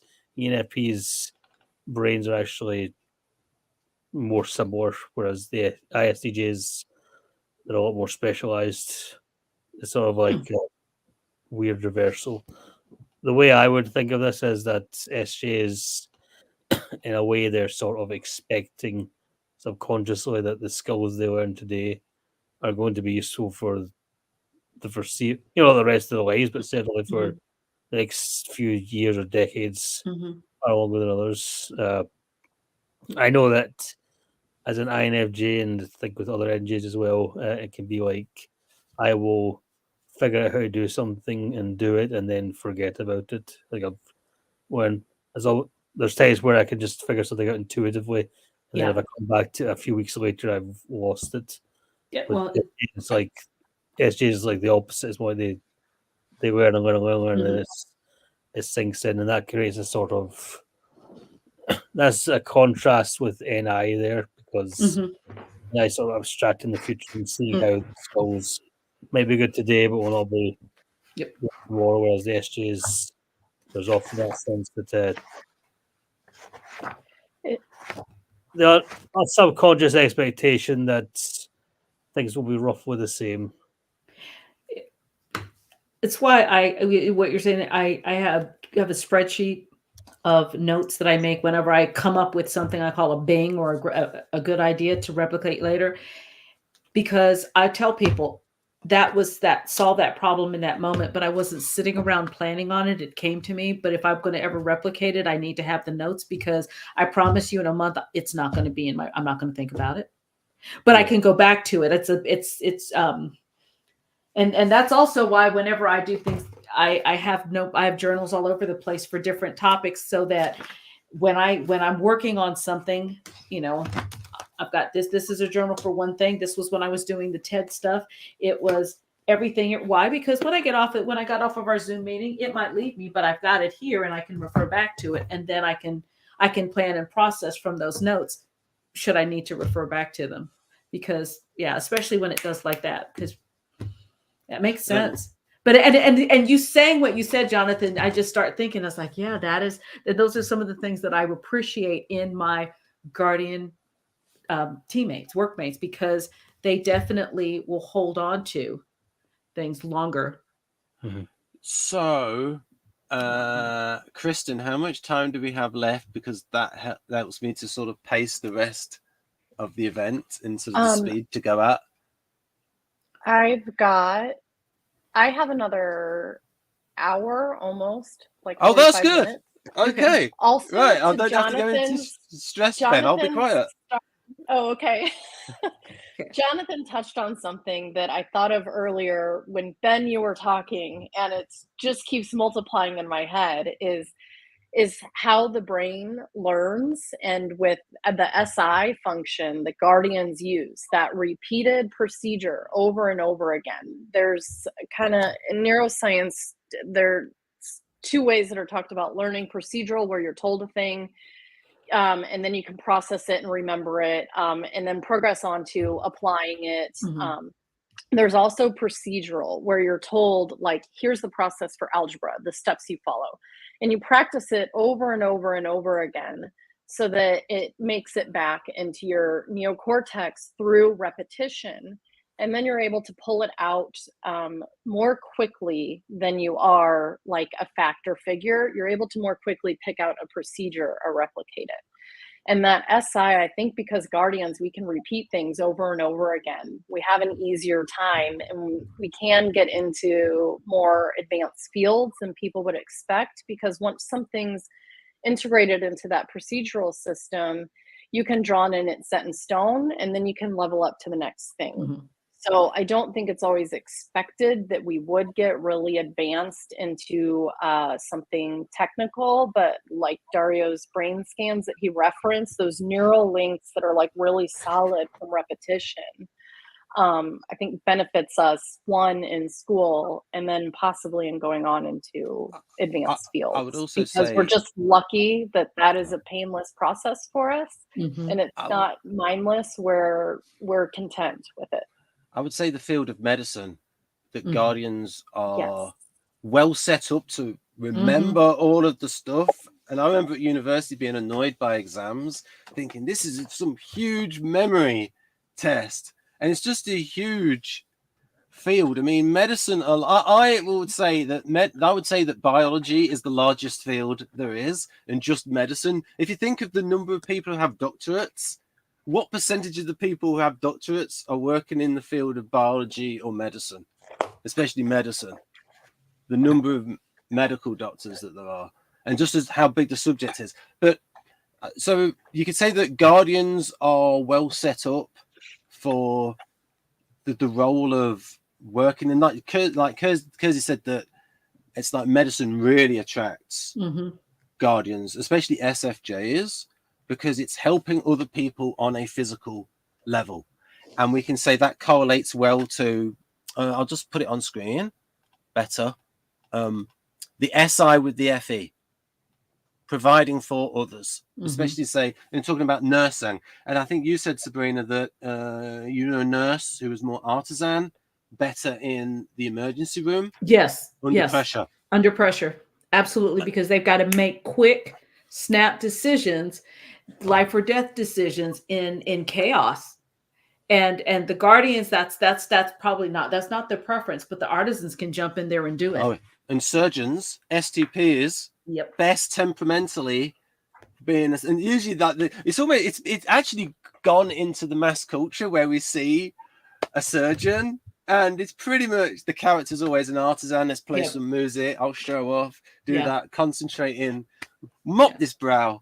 Well, and the thing about it is that what they're doing, it may be a long procedure, but that's that, and then they get up and they go and they're gone and they're onto something else. It's not routine and seeing patients and getting histories in the same way. You might consult, and then it's time to go. Different. And the neuroscience and the hormone part of it is very consistent with, once it's almost like there's a higher threshold of stimulation in order to get an artisan focused. Yeah. But you've got a high stimulation level, a high pressure. So, for example, for a surgeon, an ESTP surgeon or an SE-DOM surgeon, they're going to be more concentrated because once there's a sufficient level of stimulation, they concentrate better than anybody else. Mm-hmm. And it's just that when it's not interested, they're not engaged, then it's like, this kid's got ADHD. Yeah. This is not stimulated. It's different from, and I think the ADHD research does not distinguish between NE kind of ADHD, my kind of ADHD, versus SE kind of ADHD. And that's why I think there's some contradictory findings in the ADHD research. Well, it depends. Or NI. No, because of maybe attention. Yeah. Well, you have the attention deficit disorder, and then you have attention deficit hyperactive disorder. Yeah. And my daughter had mentioned now that there's another thing where they're looking at autism in conjunction with those as well. And so, the research, I think it's one of those ongoing things. Her and I've had discussions about whether or not, NE, because it's NP are the two that I see, NP and SP have the highest instances of attention deficit disorder, but like I said, those same people, if you just, that's because those are not stimulated. If you see the SP is stimulated in a high pressure game, in a fighter cockpit, absolutely, in the nurse, in the situation with the high pressure, there's no attention deficit there. Not it's just at all. They require higher stimulus exactly to be engaged, whereas the NPs are primarily inattentive. Yeah. Well, they're internal usually because and as Jeff said, when he compared ENFP and ESFP, because he used to be involved with an ENFP, is that ESFPs can be distracted by the environment, even if it's just, oh, look at her. Right. But ENFP, like me, will just distract itself with an idea. That's why I say it's so much more internal. It's like, oh, you've just thought of something. And so some people who are really NE, you can see it in their face where their eyes go over. They've just thought, where they see the person ideating. Yeah. And you can sort of, oh, this person's really NE because they've come up with something in the moment. And it's one of the tells I look for in an NE DOM. It's something I see in some of my tutoring students when they're NFP. I'm like, you're not here. You went off into idea land. I can see their eyes. And I'm like, all right. So this is a bit of build up for the subfunctions in sort of trying to get these. So there's a long history with me and SI because you have the Jungian version of SI, which is like this one, the sort of like the idiosyncratic sensory associations. Someone might have, like, say, sentimental value, that part of that subjective sensing part of SI that Carl Jung described. Then we've got the kind of SI that you get from the MBTI community, which is influenced by Kersey and talks about memory. And I'm like, well, that's true as well. And then I hear about SI from socionics about, it's about comfort sensing. And then I'll look in Kersey and it's like, they're good at physical harm, about the nurses, that matches the comfort sensing part. So it's like these three are all part of the truth. And I couldn't fit them together into a system. That's my sort of structure for it. Like, I've got these three definitions of SI and they all seem true. And then eventually, I saw Victor Galenka's DCNH system where he has 4 subtypes for that he has: dominant, normalizing, creative, and harmonizing. I've got the order wrong there. But and then I thought, he's done it at the type level. I wonder if I could do that at the level of the function. And then I originally had a normalizing subfunction, and I realized I'm just sort of I'm just putting the core in the normalizing. And really, I think it's SI that leads to the normalizing. So I threw normalizing out and had 3 subfunctions. And I sort of was like going through it. And in each of the boxes, I would only put something in that I would observe. So, for example, for SE harmonizing, I would think, yes, you can see how SPs are good at adapting to circumstances. And so you can think of, say, SE when it adapts to circumstances versus that other kind of SE, the assertive kind of SE, the Mike Tyson SE, which is like super aggressive. It's almost like changing the circumstances rather than adapting to those circumstances. And Socionics focuses too much on that kind of SE, the take charge kind of SE, not the, and it also goes a bit with interaction style. So ISFPs, being an accommodator, being behind the scenes, are more likely to use the adaptive kind of SE, adapting to circumstances. And ESTP, being in charge, being an initiator, is more likely to be the kind of person who's going to take charge of the situation and change the circumstances to it, rather than it adapt to the circumstances. And you also get that in war as well, where it's like sometimes you've got to go on the back foot and adapt. Sometimes you have to go assertive. And so, okay, that works. I'm not making it up. I'm describing something that I can see. So I won't go on about the other sub-functions because that's like another hour. But so these bits which I observed in the Guardians, so the security, safety, self-preservation, physical health stuff, we could say that the comfort sensing part is sort of covered in there. We sort of agree with that. Is that fair to say? The safety part, the self-preservation, physical health, that part of the Guardians. And then this part's interesting, because if you were just defining, this is what tends to happen if you define a function out of thin air. You just have one thing and you try to have all the definitions clear and separate and precise. The problem is when I say to people, I'm not defining the functions, I am describing the functions, therefore it's going to get a little messy. So belonging, because someone might say that's FE. Yes, well, if we got a perfectly neat system, it's like we can only have one thing in one box. It's not allowed to go in two or more boxes. Yeah. But what we can say is, from an evolutionary point of view, because I remember hearing Robert Winston say this a long time ago. He was a British Jewish surgeon, and he was talking about. I think he's still alive, Ben. You're saying was, but he's still alive. Okay, he may be in retirement now. So there you go. You didn't get one up on me again. So he came up with two evolutionary strategies which seem to fit artisan and guardian. So you've got the hunter and the warrior. And you can see in purposes in a tribe. Kersey would speculate about this, like ridiculously, about what the different temperaments did in the tribe. Like the idealists were the sort of the witch doctor, or the shaman, the shaman, and they had one NT. Oh, so the NT. So now the NT's the hunky blacksmith that makes all the all the stuff. But you've got the hunters and the warriors. You can see from an evolutionary point of view, this is why we need artisans for this, good under pressure. And then it's like, well, you've got to do all the quotidian stuff, all the chores, all the gathering, all the logistics. Okay, that's why we need guardians. And then we can sort of see this belonging thing, and to fit in. What is the benefit of that? And I added, this is what INTPs do. They'll read a theory and then they'll change it and make their own version of it.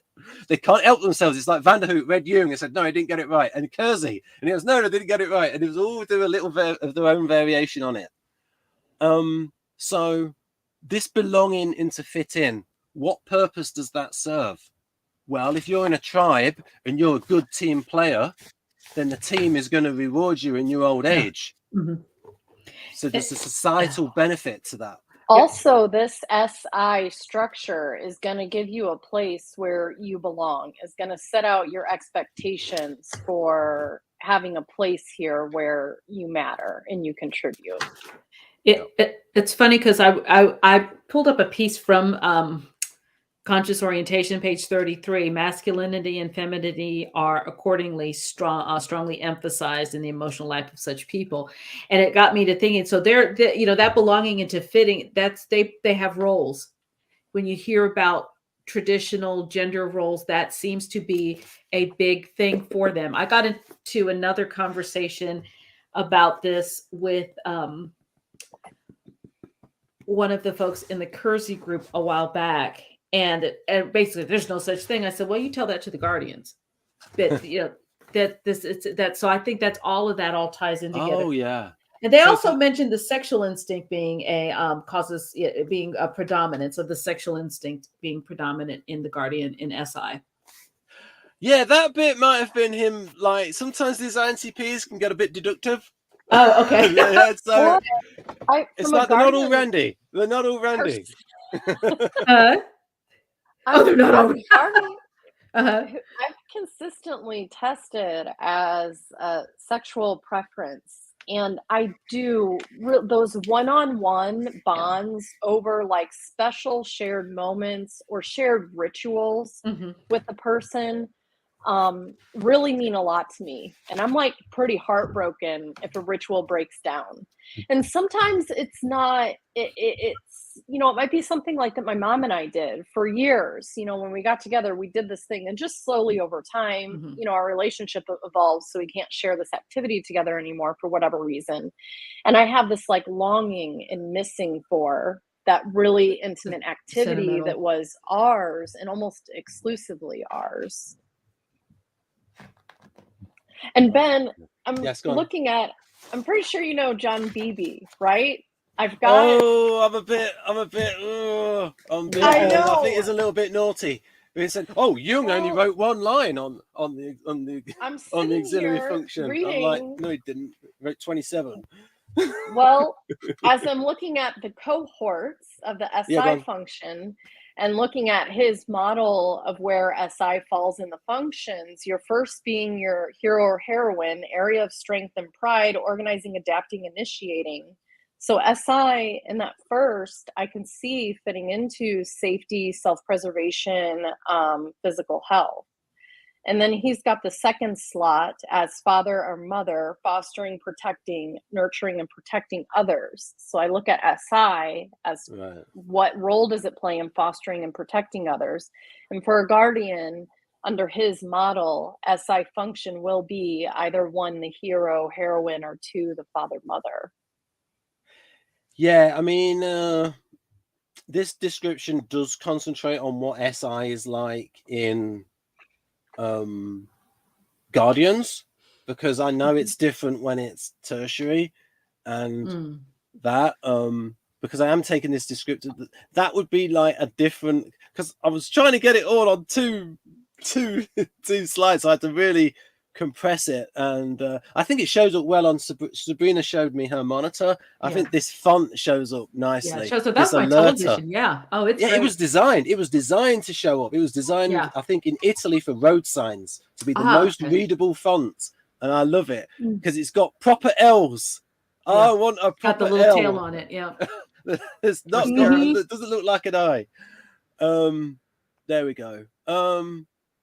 So again, the SI part. So this belonging and to fit in, and I would say to people, well, if you compare ISTJ and INTJ, they're both what I call FE allergic. You could call it as like the weakest function, but I think ISTJs are more socially adapted than INTJs. They join more groups and organizations. You look at whether it be church, Masons, or other fellowships, because there definitely is a camaraderie. They will feel the need, even if it's once a month. There's still something about that being connected to the greater community in some way. I think a part of it also is the percentages. Mm-hmm. I mean, there might even be 10 times as many ISTJs as INTJs.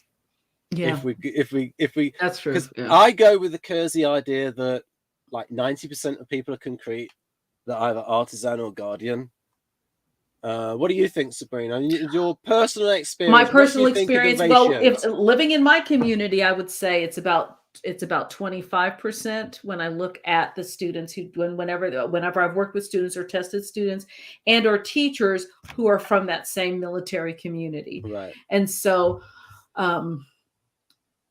yeah, I would say about 25%. But I guess if we were to go out if I look at general populations, I would say 10 Yeah. Let's see. Well, no, 10 to 15% maybe Yeah. between the two.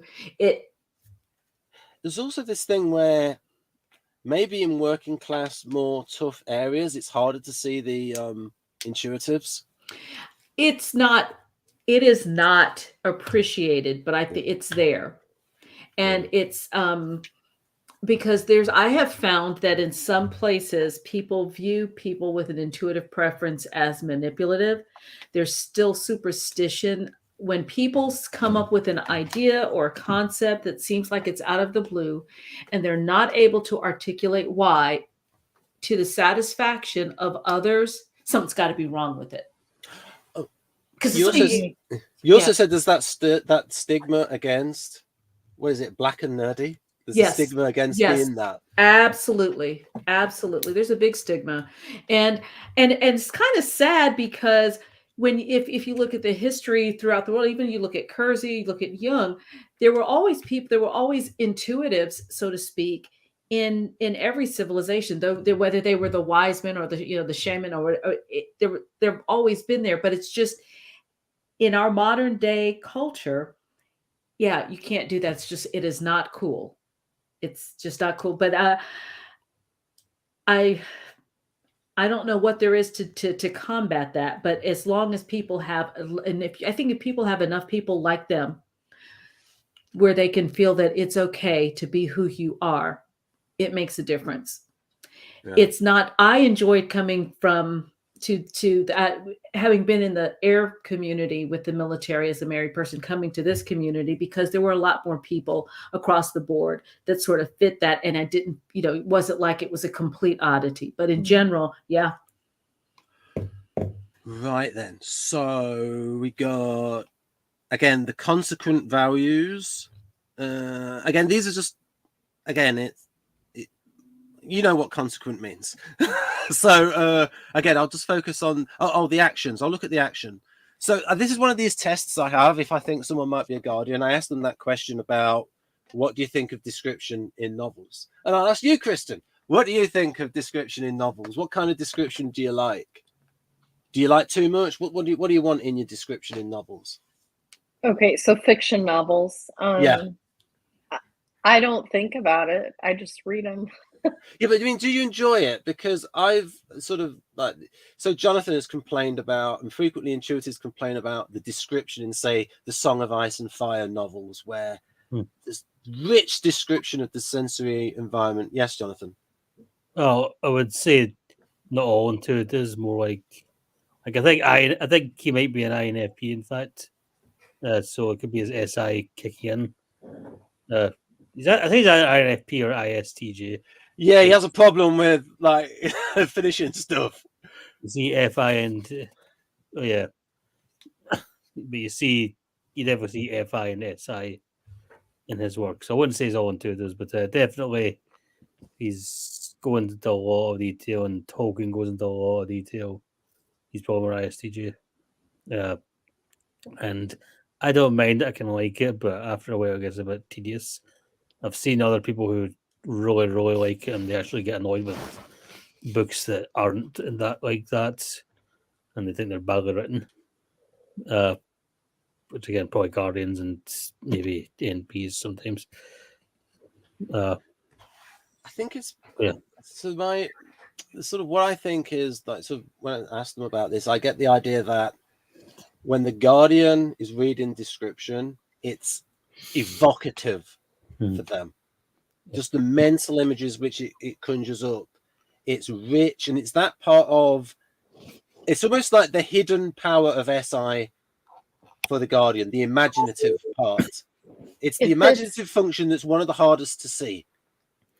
The easiest way to see it is if you're reading a book and the font is very small.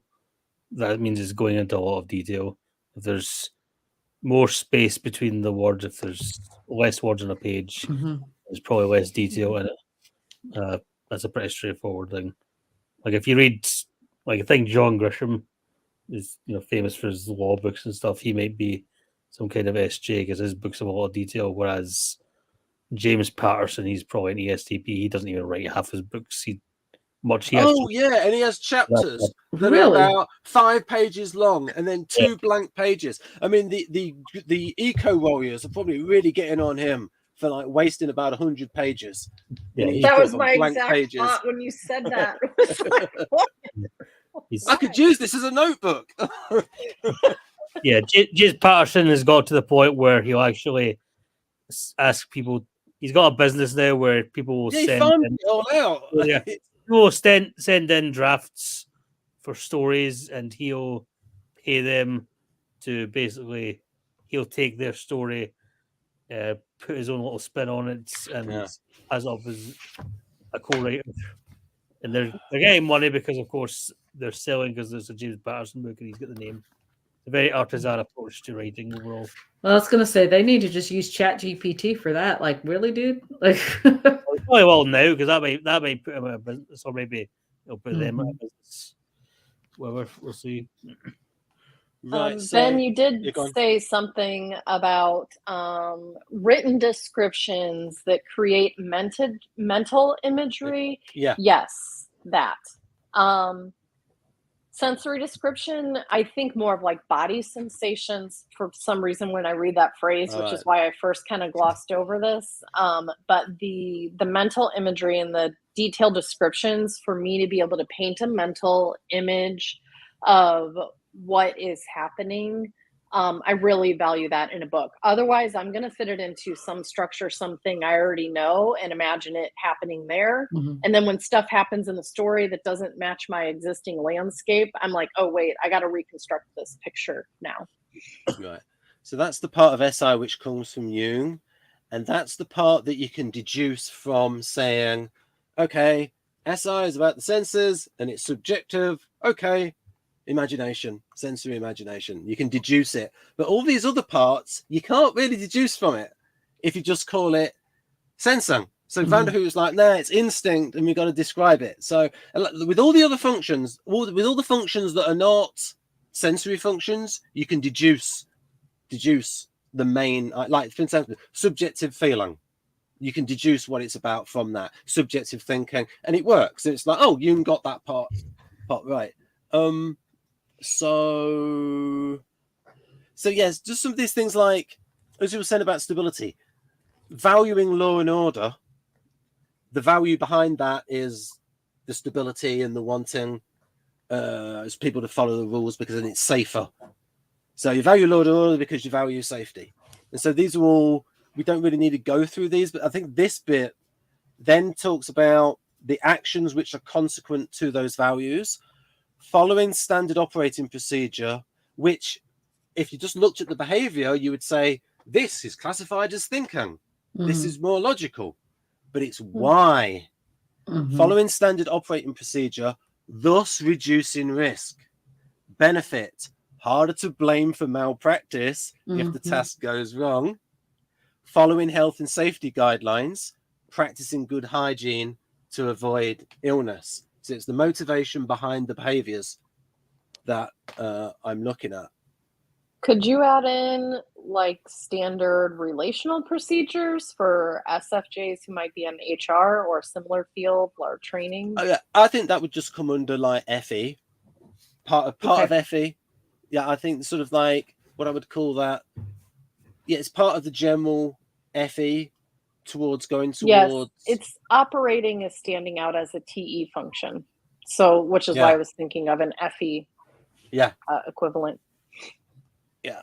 Well, maybe when we go over FE in the future, I'll get all those bits in there, in that, in sort of like going towards an awareness of those societal norms. And I sort of view FE as going towards percepts. I don't like the word object because I think what a sound isn't an object. We're going at objects of perception. So someone's affect display. And I think that FE is always relating to a percept, either affect display or something in memory about what should be done in the social conventions. It's always going off something which is external to the self. Whereas when it's subjective feeling, it can be a subjective response to a percept, but it can also be imaginative, and you can imagine a character in a situation that's not external, that's purely a product of the imagination. And also, I was and ahhing for a while, about 2 or 3 years ago, about should I call it the creative subfunction, should I call it the imaginative subfunction? And then I thought, hang on a minute, I'll make it creative for the extroverted functions and imaginative for the introverted functions. Internal. Yeah, especially SI, because you can't really see SI imaginative. And part of me, like the typologically correct part of me, wants to. I want a creative imaginative for every single function. I don't want to pin creativity on just a few functions. So it's like a bit of a egalitarian part of me. But I also think it's true. And I think it's fantastic that every function has a creative stroke imaginative subfunction to it. There's, I think I've shared this before. Yeah, flexibility, fluency, elaboration, and originality are what they're actually part of one of the creative tests that some gifted programs use. It's not one that we use, but that's when we start looking at the skills that we want to help to develop creativity in students. We pull from that theory. Right. And now we have Christen. So maybe, Christen, you could read it out. So I'll just read the first line. Tested, permission gained from ESTJ Christen, to quote her. So if you read that bit, then... Important to note the subjective importance. Not tried and tested and preferred in society, but tried and tested and preferred by me. I think guardians pick up tips from everywhere and remember that information and will try it in their lives, keeping the things that fit or improve the guardian's system or relationships. Yeah. And then I made that note that your TE before SI, so you got a bit more of that practical focus. With the SI. Yeah, I think this goes to the SI tending to be like, standards in society, expectations, familial roles and stuff, which is true, I think, for most guardians.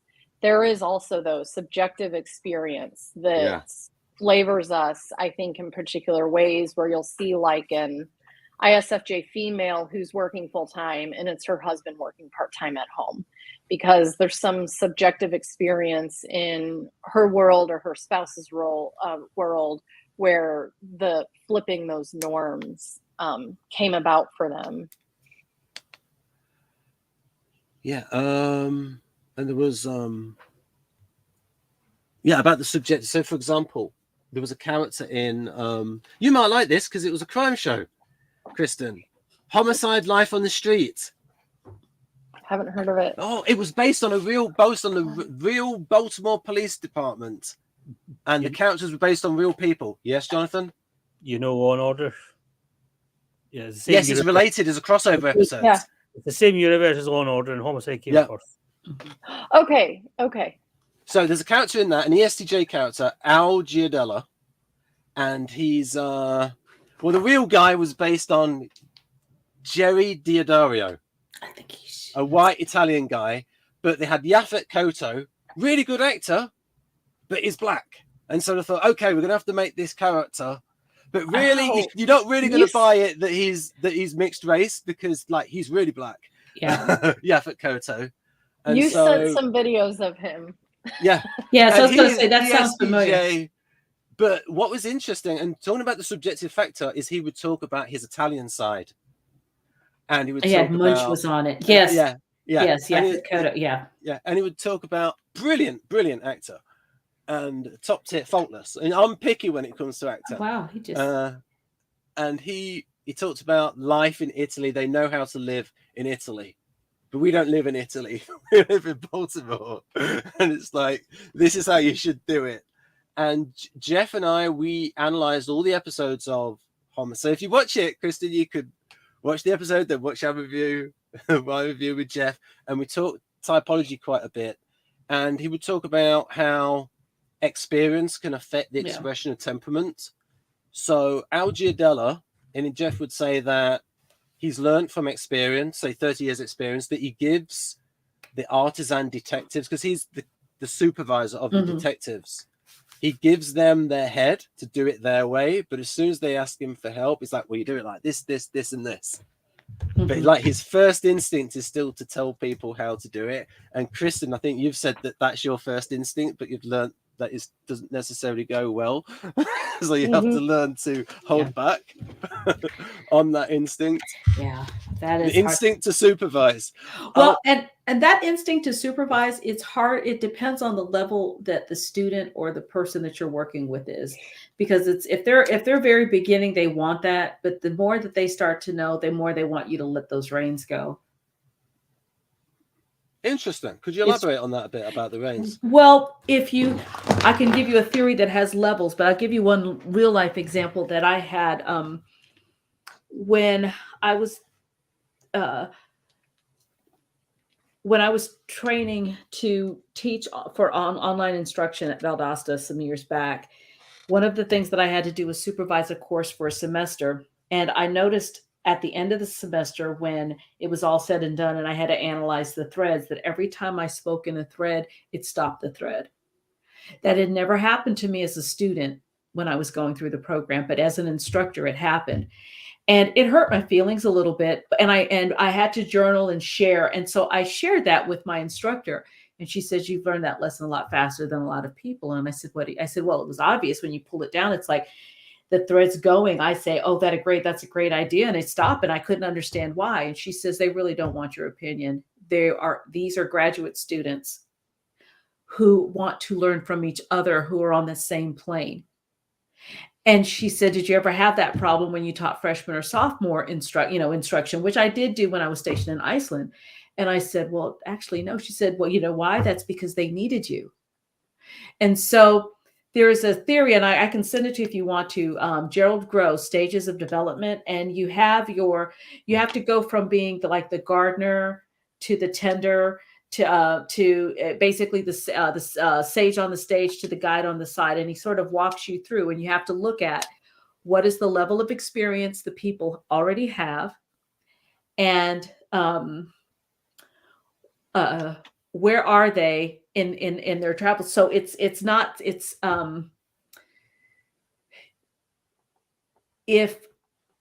I, as a technology instructor, go into a classroom with an already experienced teacher who knows how to use technology really well, I may be there for support for just a minute. I don't need to give her any advice that she doesn't ask for. But if they're brand new and they need the scaffolding, then I have to adjust accordingly, looking at their skill set and the resources that they have, and then their motivation to learn. But yeah, I can send you that. It's just really, really interesting. And Hershey Blanchard, situational leadership is very similar to that. And they use movies. As a matter of fact, I think after you shared Homicide, when I was telling him, I shared something that you shared a while back with my dad. And he said, oh, we did something similar with 12 O'Clock High, where we looked at how that person changes his leadership style based on the development of the people that are in there. But we always have our preference. We just have to know. So I just remembered something from Homicide. Mm-hmm. Mr. Clean. So there was this criminal, and so they turn up. I think there's one time they had a, and I'll just say to someone here, event is still going on. That's a good thing, by the way. Event is still going on. Hope you comment in the chat on YouTube. So yeah, so it goes into this. So it's terrible. I don't want to have to say this. It sounds bad if I say this. The black detective and the white detective. I can't remember their names. I've gone blank. But ESFP. But he's ESFP. And it's interesting, this character, because he's a really smart ESFP. He was brought up by Jesuits, knows Latin and Greek, and very sort of snappy. And Jeff and I would talk about him as differences between preference and reality, and that he didn't really talk to a lot of other people, even though he was ESFP. Whereas the ISFP, who was from the local community, was more sociable with people. Whereas that's it. Frank Pembleton was a bit more of elitist. And so he didn't mix a lot. And so we got the idea that he mixed with the sort of the high class black people in Baltimore than rather than with the regular people. Right. And Lewis would mix more with the regular people. But so he goes in with Bayless into this criminal's house, and it's like they got all the wallets lined up, and then Pemberton says they're alphabetized. And it's found out that this was the ISTJ, like an accountant, organizing all of the crime, and all of the drugs were neatly set out. And they go upstairs and they find him, and he's got headphones on, and he's cleaning, and it's that the thumbnail is there he is with his yellow gloves on, and they take him in for an interview, and said, what's MC stand? So it's his nickname. What's MC stand for? And he stands proudly, Mr. Clean. Just thought, there is an ISTJ drug lord criminal. So this thing I frequently say, atypical role enactment. So it's atypical for a guardian to be a criminal, but in a typical way. Atypical role enactment in a typical way. Yeah. But if that's the environment they grew up in, yes, that's what he knows, and he's meticulous about it. Yep.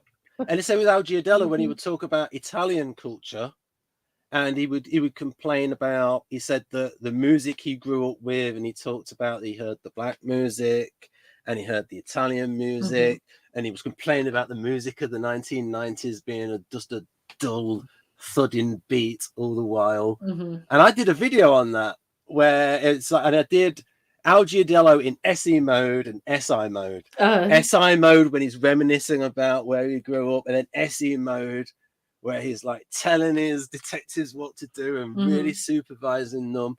And there was one bit where Jeff talked about how he was in there was a school, and one of the criminal had the kids hostage. The criminal got injured, and the paramedics were seeing to the criminal, and he was like, "No, see to the girl," and he got really angry, and he supervised people he was not in charge of. He just supervised the paramedics. It's because we got to do.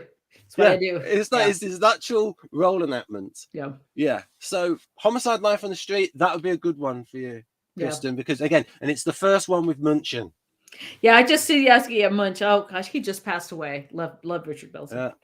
Yeah, ENTP in real life. I believe that wholeheartedly. He put his act into it.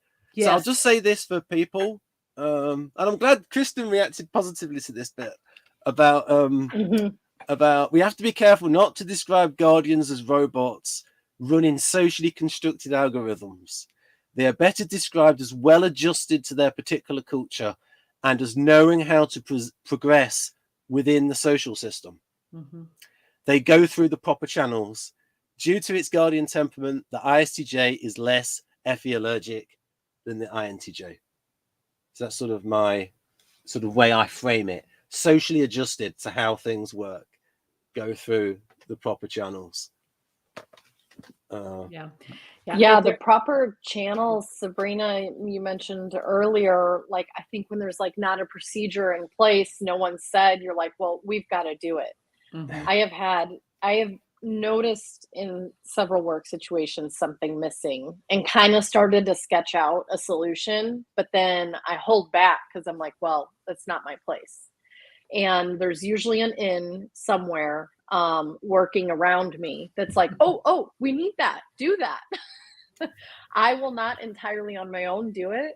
It is with IN's encouragement that I have like followed through with putting a full system in place, whether that be, and sometimes a training or sometimes a way to track things. But it is with the encouragement of an IN who's like, oh no, like we are the proper channel. Well, and I think sometimes too that depending on where we are in our careers, that especially if we already have a certain amount of independence, that we forget that we should take advantage of that autonomy to be able to make decisions in certain circumstances. If it's not going to kill anybody, you know what I mean? That's why I said I couldn't be in medicine. I would not, if I were dealing with somebody's life, like seriously deal with life or death situation, I would not necessarily take that same approach. But I also know that I'm not cut out for that world either. So to me, if you've been entrusted at some point, yeah, you've got to be able to be willing to take those chances, because if not you, then who? And that is actually a first aid slogan. So you. we're not yet That is. halfway through. So how much time do we have left, Kristen? Oh, I've got to go soon. Right, let's say then we'll go a 15-ish little minutes.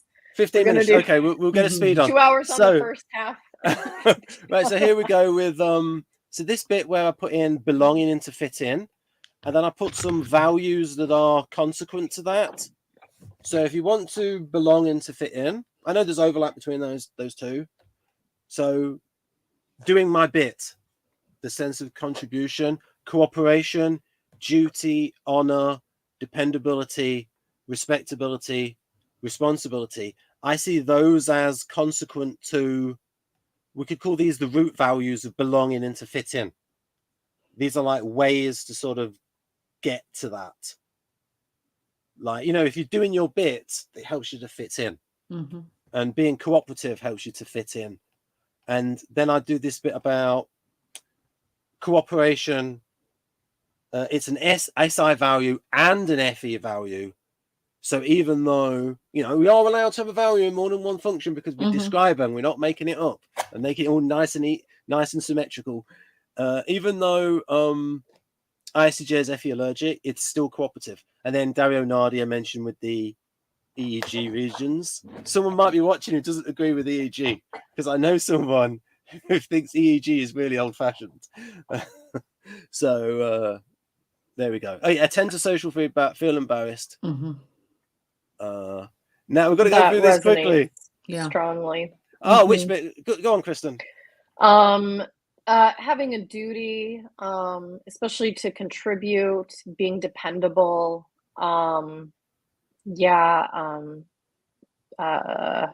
Responsibility. Also I don't know, it sounds very FE, but there's a structure to it that resonates with me. Right. And so you can see how here, where even though you've got people with a thinking preference, because they're guardians that want to fit in, and it does help that 50% of people are like them, so they sort of know. Whereas if the guardians were like 10% of people, it might be a bit different. Oh, yeah. So, and that may be just with you think about the SI processing of going through and sort of like in my this is my imagination. It's like they have analyzed everything, categorized it. This is how it should go. Type of mindset that yeah, that's why I think SI wants to fit it, because they process, just the way that they process and organize things. Yeah, and just thinking about I've got this really long name for it. Subjective sensory instinctive. Like, oh wow, okay. Vanderhook called it instinct. And I thought, first of all, I want to verb it, instincting. I'm like, well, what's instinct, Ben? Oh, we mean sensory. Oh, you mean sensor. Why don't you just say sensing, Ben? Because it's too narrow. Anyway, so I've got to go through this quickly. So stabilize. To work. So this is, I think, when SI is assertive. So you want to stabilize that situation, or it's at least Kristen's instinct. I want to sort this situation out. It's not going right. To what worked in the past, make it regular. Will to schedule to impose order. Order is safer than chaos. Self-discipline. Yes, you're also doing it to yourself. Self-discipline. Doing SI assertive to others by impressing upon them the need, impressing upon them to be reliable or regular. And even an ISFJ can or will say assertively, you do not do it like that. Oh, yeah, that's true. That is true. And that so is true. ESTJ is more likely to go towards this. Yes, Sabrina. But I asked you to bear in mind, we've got to go through this quickly. No, I was agreeing with you about the ISFJ. Like, I know a few. Right. So do you agree with this, Kristen, or should I change any bits? It sounds good. I think that's an assertive manifestation of SI. Yeah, when it gets, usually I sort of see the assertive functions that you can get a bit rigid, because it's like, again, it's because it really is, it's like the Mike Tyson kind of SE, really like aggressive kind of, or TI assertive is like, I've got a rigid model that always works. Like, say, socionics, I see as TI assertive. I I assert see all some this model. some of these like self-improvement gurus that are like, my morning routine, I do the same thing every morning, nighttime routine, the same thing every night. It's this like SI detail, no matter what thing like you must do. Yeah. I envy people who could do that. And so for Never example, FI assertive would be when you have a strong sort of internal sort of ethical conviction and you really assert it and feel strongly about something. And that happened with the Lewis character in Homicide: Life on the Street, ISFP, and he got so he went on a personal crusade in one of the later seasons. Yeah. Again, here we've done this sort of before, the SI imaginative. So I'll just quickly go through this. Subjective sensation, instinct. So Jung, Van der Hoop, e.g., sensory imagination affected by past personal experience, and that's going to be different for everyone. Related to, and then also beauty is in the eye of the beholder, is an example of it being subjective. And then here, actually, I'll just do it there. Subjective. SI is subjective because I do a bit of circular reasoning here.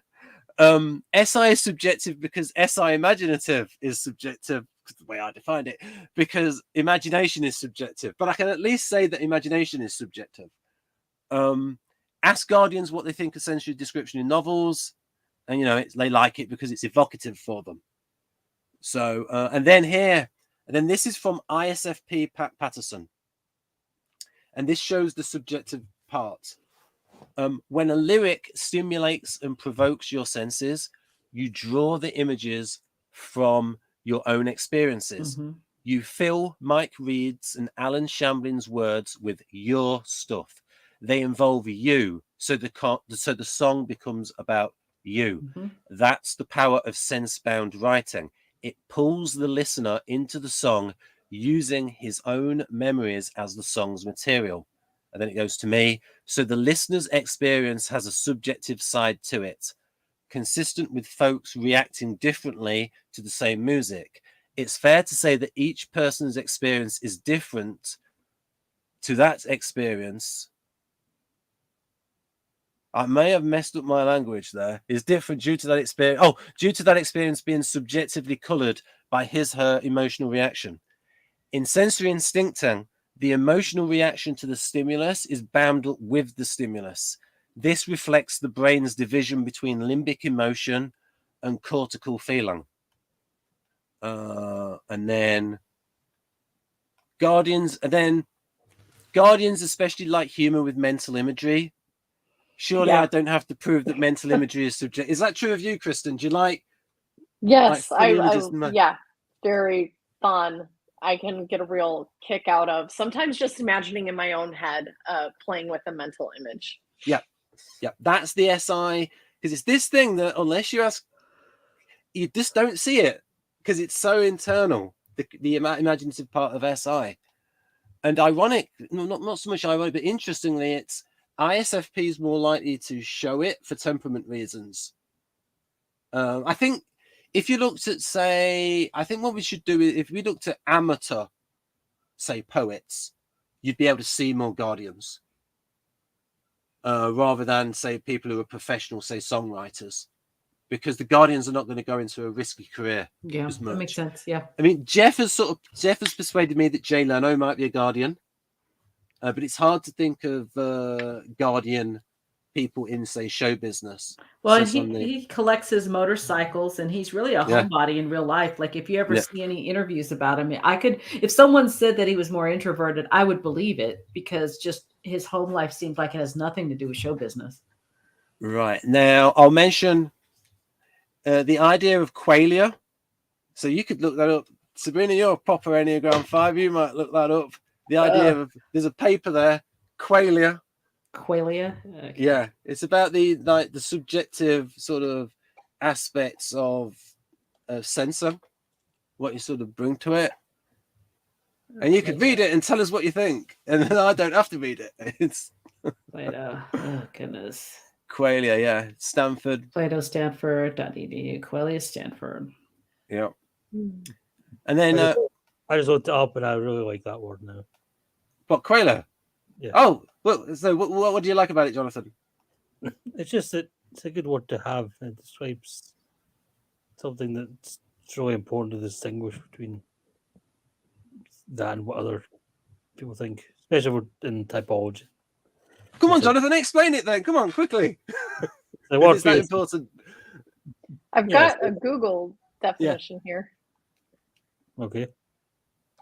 A term that philosophers use to describe the nature or content of our subjective experiences. What we are aware of when we see, hear, taste, touch, or smell are our qualia. Ooh. So I like that it says what we are aware of. It says here, consider your visual experience as you stare at a bright turquoise color patch in a paint store. There is something it is like for you subjectively to undergo that experience. And then it goes on a little more. So everyone has their own unique properties of sense data. Consider Right. painting. So I'm just going to say Interesting. to Socionics, you have been refuted right now because they say that sensing is external and it doesn't have any subjective part to it.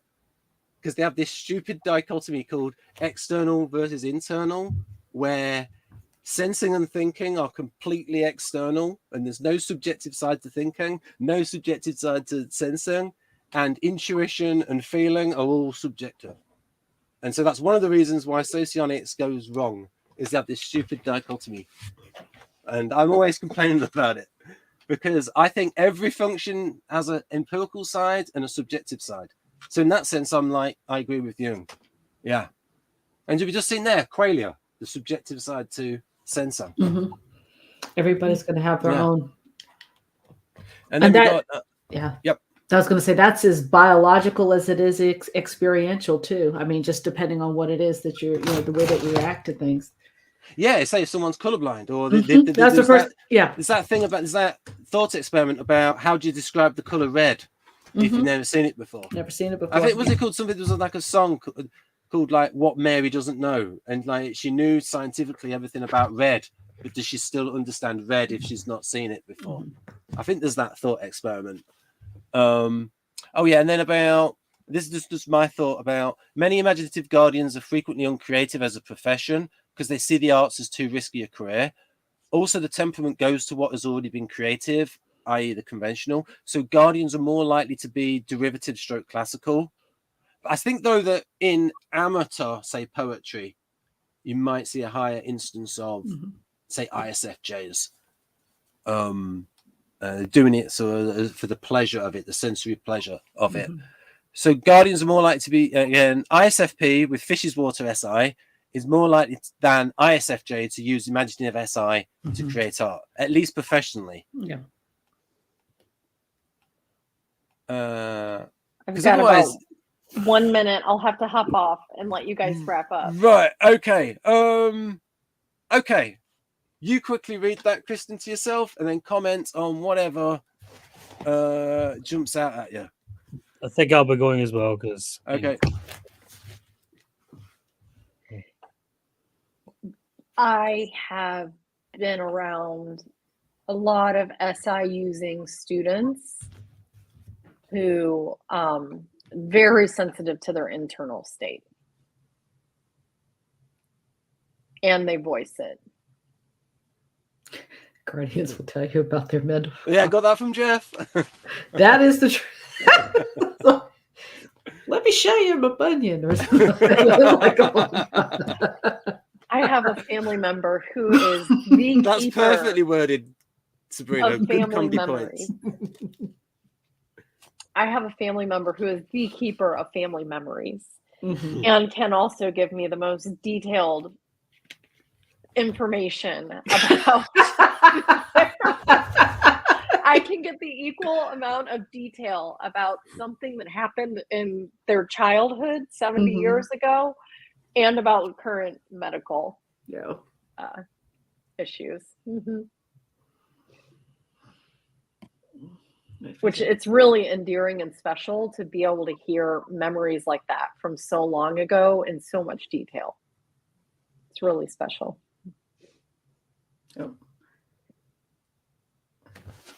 Oh, and I'll just say that's one of the reasons why the Guardians are past focused. It's because what worked is in the past. Mm-hmm. Right. And so they go back and they pull from that. Yeah. Well, and those that study history often will say the way to predict the future is to know your history. So there's a lot of validity in that, because there's certain patterns do tend to repeat throughout history if we look at them.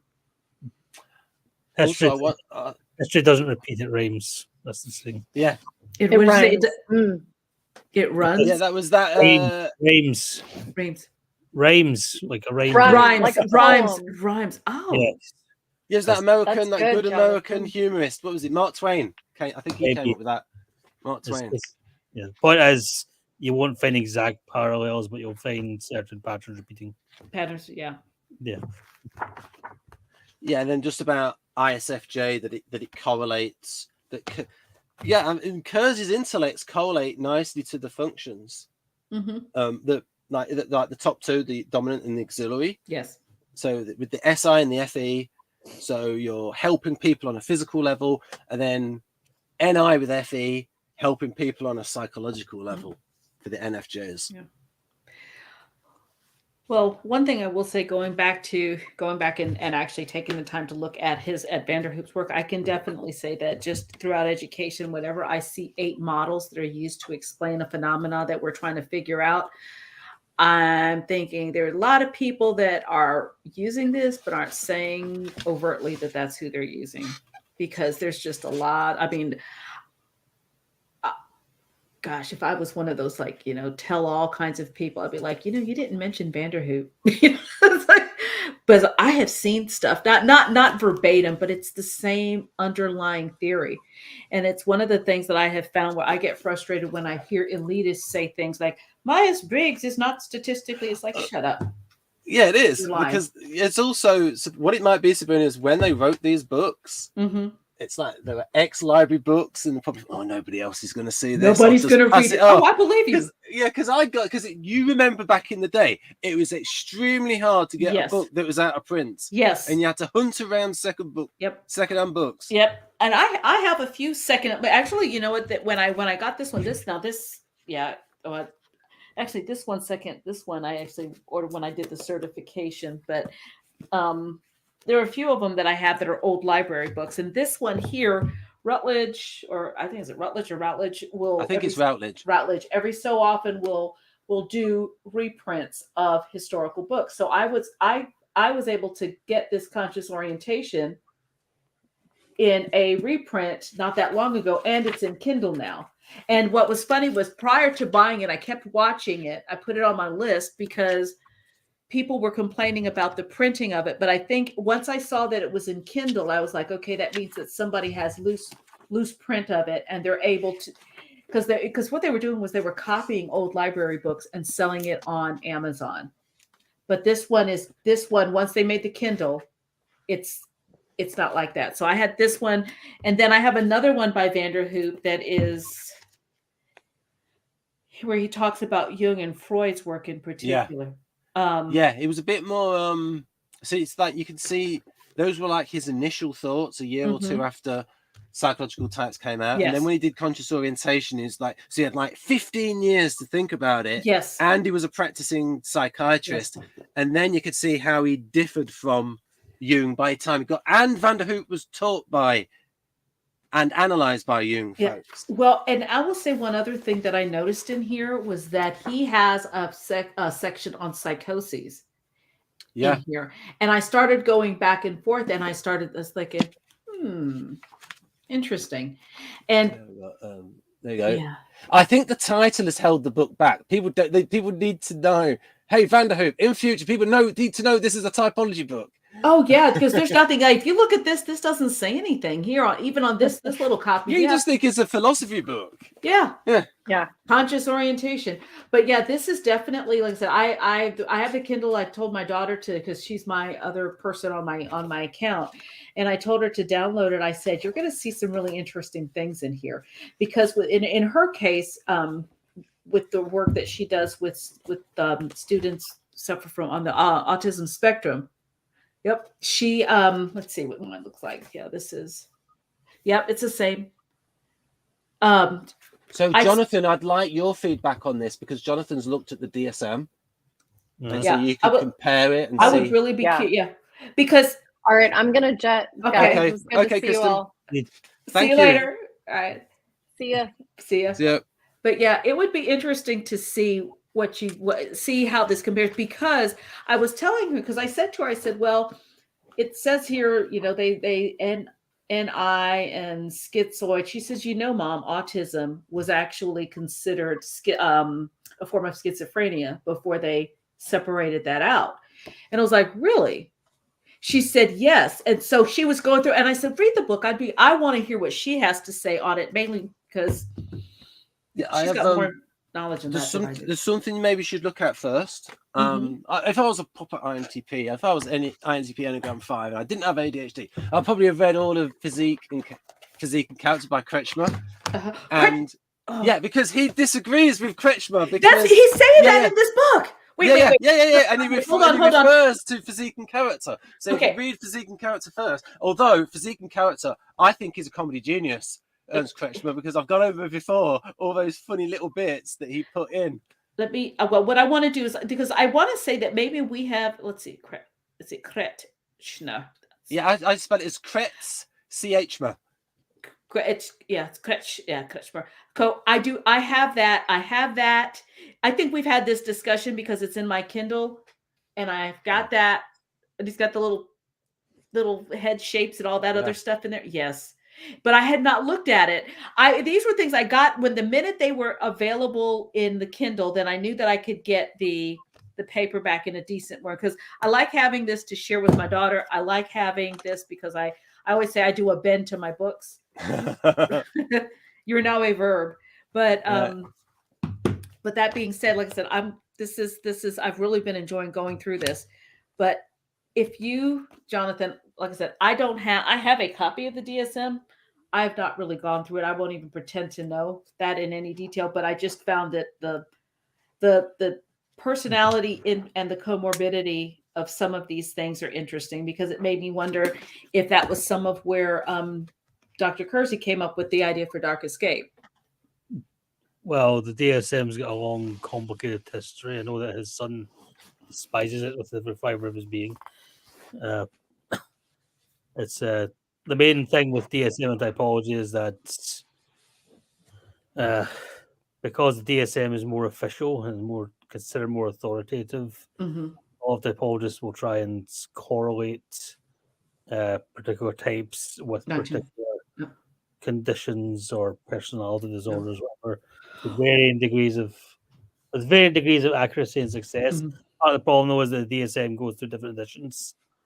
So some things will be added and dropped, and so you might be finding that this or that personality type is correlated with this or that personality disorder, or this or that mental condition that is dropped from a later edition of the DSM. There's also controversy over things like, especially in the later years, it's dominated very much by behaviorists and stuff, and a lot of the descriptions are very superficial. Even people who have worked on the DSM claim about the DSM. And with the movement to Big Five, there's a lot of pressure to, for instance, take out personality disorders entirely. Like the ICD, which is the international version, in theory more authoritative. That's actually dropped the disorders, personality disorders. It's got, I think it has something called personality disorder, but it doesn't describe any particular ones. Like if you had personality disorders, here's the list. This is partly because you'll see this in typology as well, but also in mainstream psychology, there'll be a lot of people who just use their own definitions and their own systems and models and stuff, because there is no, people don't realize just how absolutely messy and chaotic psychology as a field truly is. Yeah. And all the disorganization. So one of the and in here he does disagree with Krebsner about a couple of the things that I've looked through, and for one of the things he said, well, let's not call introversion autism, but rather say that you may find autistic characteristics in people who describe themselves as introverted, and it's a different mindset. If you are recognizing there may be a correlation, but one's not causing the other. So Kretschmer saw autism as extreme introversion, and he used the original definition of autism as completely autonomous and within the self. And then Vanderhoek mentioned, but extroverted autists exist. Gotcha. Yeah. So it definitely, but at least really interesting. The other thing that I was telling my daughter yesterday when I was going through it, and I just want to say this, is that. Oh, did you have? Yeah. It's just that I got the funny bits in I think you'd laugh your head off, Sabrina, if you read Physique and Character. Okay. Just because he is definitely a comedy genius. I mean, when you're writing stuff like Restless Wasters, you just don't get that. Or when you do A Family Tree and you deliberately have a comedy build-up. So if you read that about In the Family Tree, female homosexual, completely masculine in feeling, went to the war in male clothes, wants to go in for politics. That's comedy phrasing. Wants to go in for politics.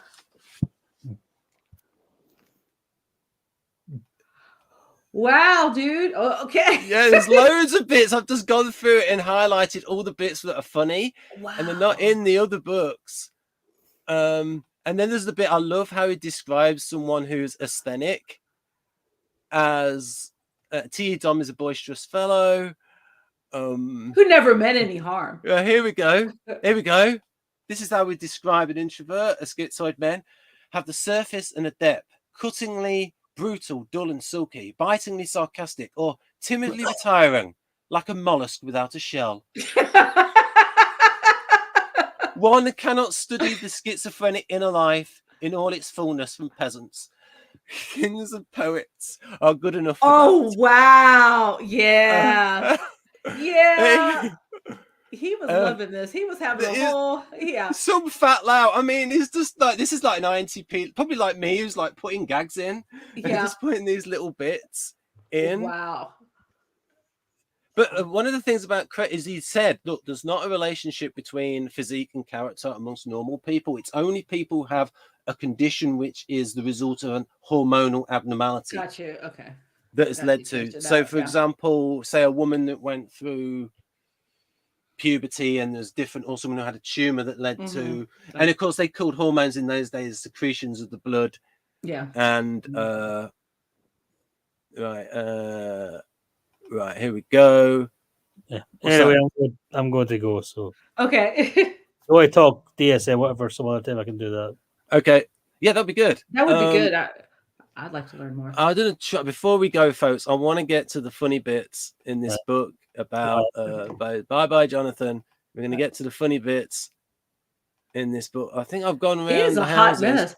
Yeah, I've got that on Kindle, but it's I'll just find the other one about just the particular one where he talks about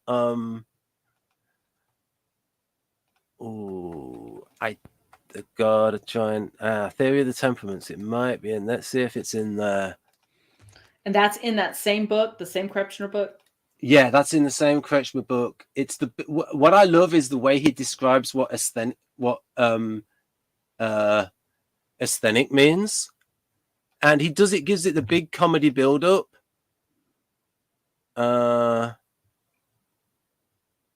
What page is it? It's on page 22, but I've written it out here. So I've written it out. So his description of the asthenic is of the male asthenic. And big comedy build-up. The essential characteristic of this type of male asthenic is, in a few words, taking the general total impression, a deficiency in thickness combined. Because if you're thin, you do have a deficiency in thickness. That's okay. Combined with an average unlessened length. So he's going for this is really nice, subtle comedy. Wow. Yeah. So Kretschmer has just got all these little bits that are just worded. And then there's nice bits where he talks about nice little oh yeah, this is where he gives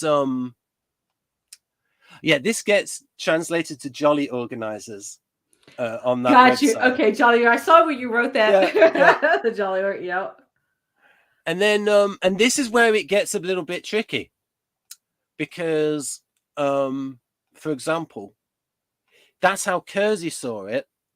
Mm-hmm. He saw the schizothymes like this, but here's the problem with that, Kersey. I'm disagreeing with him now. Formalists is I think the schizothymes are introverts, and now, but what Kersey might have thought is, well, Kretschmer thinks they're introverts, but I think they're intuitives, because when he describes the formalist, he says here, stylistically pure formal artists and classicists. So to me, that sounds like the SI Dom that wants to stick to classical artistic techniques. So that makes me think that the formalist is an SI Dom, and these are introverts, and these are the extroverts. But Kersey saw it as, and maybe Vanderhoot saw it differently as well, because so again, it's like how you sort of if you're I would say observing is more introverted, but I would say describing and an empiricist is sort of taking it out and out of the here and putting it out into the world, which I would say is more extroversion. But, you know, one of the things that I was going to say about the thing is that I realized when I was talking to my daughter that with the Myers-Briggs that it opened up personality. And it, because it was taking really, I didn't realize just how psychological this sounded until I read it, of course, and gave it a test. But anything that goes with these that were positive, it also brought in any of those things that were negative, which we don't have. Right. So Sabrina, I have a challenge for you. Can you read this INTP sentence where he tries to say that this theory can combine everything? Because INTPs want to come up with an Uber theory. Oh yeah. Well, can you say this without taking a breath? Okay. This whole one sentence. If we are successful in the application of this scientific and more specifically biological mode of thought to provinces of this psychic life, which were hitherto foreign to it, and if on the other hand it is here made possible for clinicists and biologists to get a broad view over the questions of psychology from a well-grounded point of vantage so that they can see problems which must hitherto have appeared too subjective, vague, and misty, then along with these lines, we shall have helped in the advance towards the firm synthetic articulation of the entire field of modern thought. Really? Yeah, that's what he thinks. That's what INTPs think. My theory can help everybody. It was like an Uber theory. I'm done. Yeah.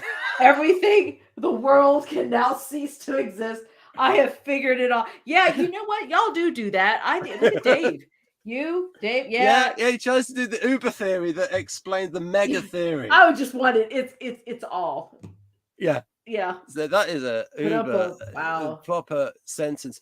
There's a bit about temperaments, about again, it's either I think I put in some of these notes. Take your pick. Is it an IF type or is it an NF? Okay, is it an NT or is it is it an NT or is it an IT? Because if you look at, say, Enneagram 5, in the Enneagram 5 books, one of the Reese and Hudson books, Understanding the Enneagram, it looks at Enneagram types and compares it to the DSM, and it talks about the 5 being the schizoid, being like the schizoid. And you can say, well, a lot of 5s have these IT preferences. Like INTJ, INTP, ISTJ, ISTP. And so I could think, well, maybe there's a relationship to the IT there with the schizothymes. So it's like, do you get schizothyme ENTJs and ENTPs, or is he merely talking about like the schizoid, like Enneagram 5, which tends to be more introverted? thinkers. So I would it's a way to think about it. Well, like, and the other thing I would say, what I've noticed, that when, depending on how you mix these up, whenever you look at some of the ways that you can evaluate results with Myers-Briggs, they will show you different pairings for those letters too, which in and of itself can mean something completely different than what we're used to when we're simply looking at temperament. So I could see the I and the T being something, something that applies to something else that we have yet to define or describe easily. Yeah, what was the bit about? Oh yeah, here we go. Yeah, it's very so the Wikipedia description of Kretschmer is really inaccurate. He was very careful with what he was writing, and so we can imagine provisionally that the temperament of a man, apart from the condition of his brain, is dependent on two great chemical hormone groups, of which one corresponds to the diethetic and the other to the psychesthetic affective scale, or more generally, one corresponds to the cyclothymic or the schizothymic. So if you'd be a proper Enneagram 5 if you read this book and then read Conscious Orientation, and Vanderhoop's criticism of. So that being said, because I have both on Kindle, I'll do that. I'll go back and I'll look through this, because this looks like it'd be interesting. Although I said, this part of it's like, oh gosh, yeah, but I've gotten to where I do like writing, but I can do the highlighting in Kindle too, and make notes. That's And I have noticed about the Tower Skull is I've noticed men that have where it's flat, where the back of the head is flat. They do tend to have broad shoulders. Yeah. And I was once in town a few years ago, and it's like, there's one, and I just notice it. Back of the head's flat, wide shoulders. Wide shoulders. Back of the head's flat, wide shoulders. Yeah. Well, I was going to say, I think that to a certain extent, when we look at folks in body structure, there's probably some correlations. I think it's when there's often so many things genetically that we don't see in people that makes it difficult for us to just, paint that brush that, okay, if you're built this way, this means all. Again,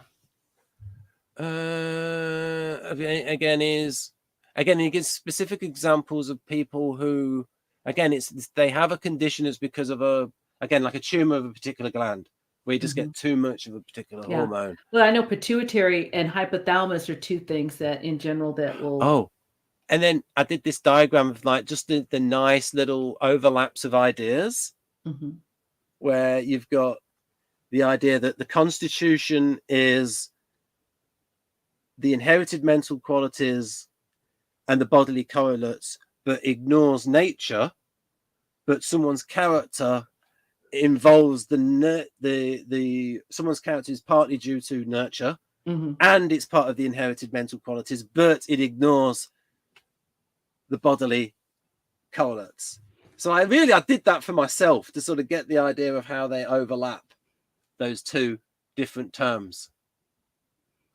The body and the mind. Difference between character and constitution, and the overlap. But yeah, it's worth it just for the funny bits. Yeah, well, I will definitely check it out. Now, is it sort of structured where so you'd have the theory of the temperaments? Is that that's toward the back? It looks like theory.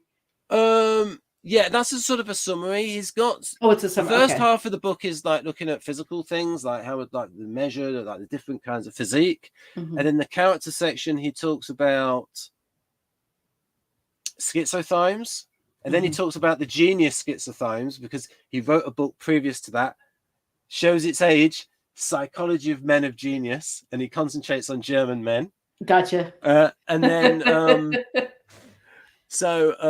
again, if you've got someone living in Germany and they want to know about, if you want to know about these old guys in the 19th century.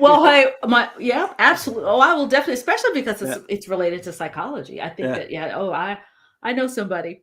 I know three people.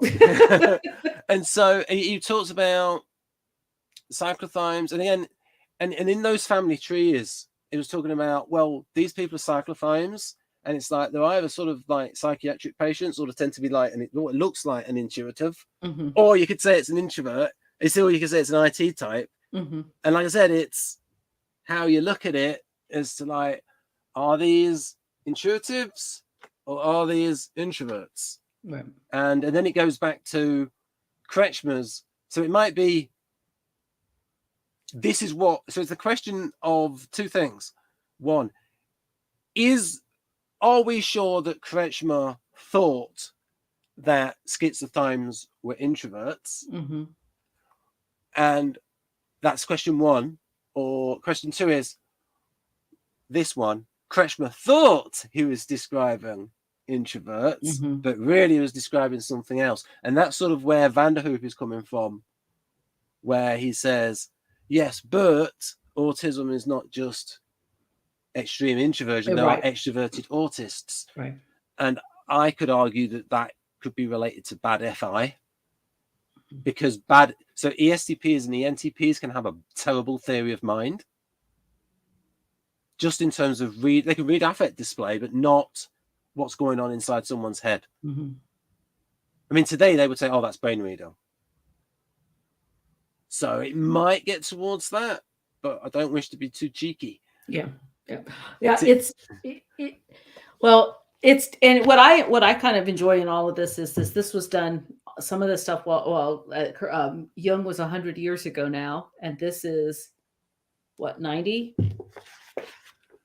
and to see what people thought and how that's progressed. Because I look back now and I think, I read a couple of chapters of Jung when I was doing my paper, but I focused more on Myers-Briggs. Yeah, and this guy resigned when Hitler came to power, Ernst Kretschmer. So he's not got sort of like a race. And he actually put in one of the descriptions, when he described someone, he said he wrote terrible things. He said terrible things about the Jews. Mm-hmm. So Kretschmer wasn't an anti-Semite. God. Well, so yeah, like I said, you get part of me thinks these old books. When I looked at say Daniel Katz, mm-hmm. and I looked at the way that it's written, and I looked at the way this went, I was like, oh, the INTP is not writing psychology books anymore, because where is all this insightful, well-written stuff?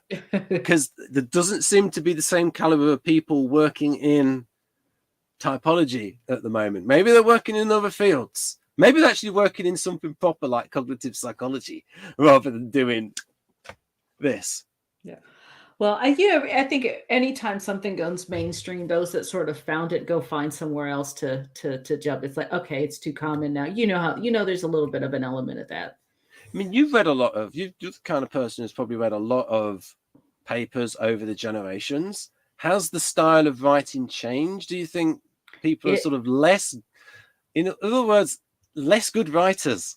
Well, and it depends sort of less formal. I was going to say formal. I will say formal. And I think what's happened is as education, as the printing press, as stuff has been able to be distributed in mass, and we have more people that are reading it, there's a greater appeal to, I would say, probably more of the sensing preferences. Because when you really, really look at it, historically, people that pursued higher education, it's a higher degree of intuitive preferences that go and stay in education for life, like that at the higher levels. And that's who they wrote for. Yeah, it's more elitist. It's very elitist, even to the point when when you work on your dissertation, they encourage things like the passive voice, and not quite the sentences that you share, but they encourage that.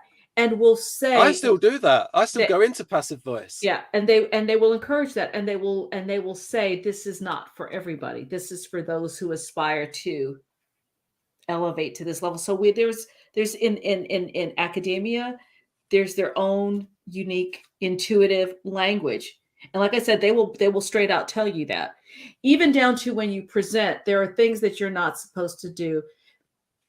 When I say something, I can't make it sound like a question.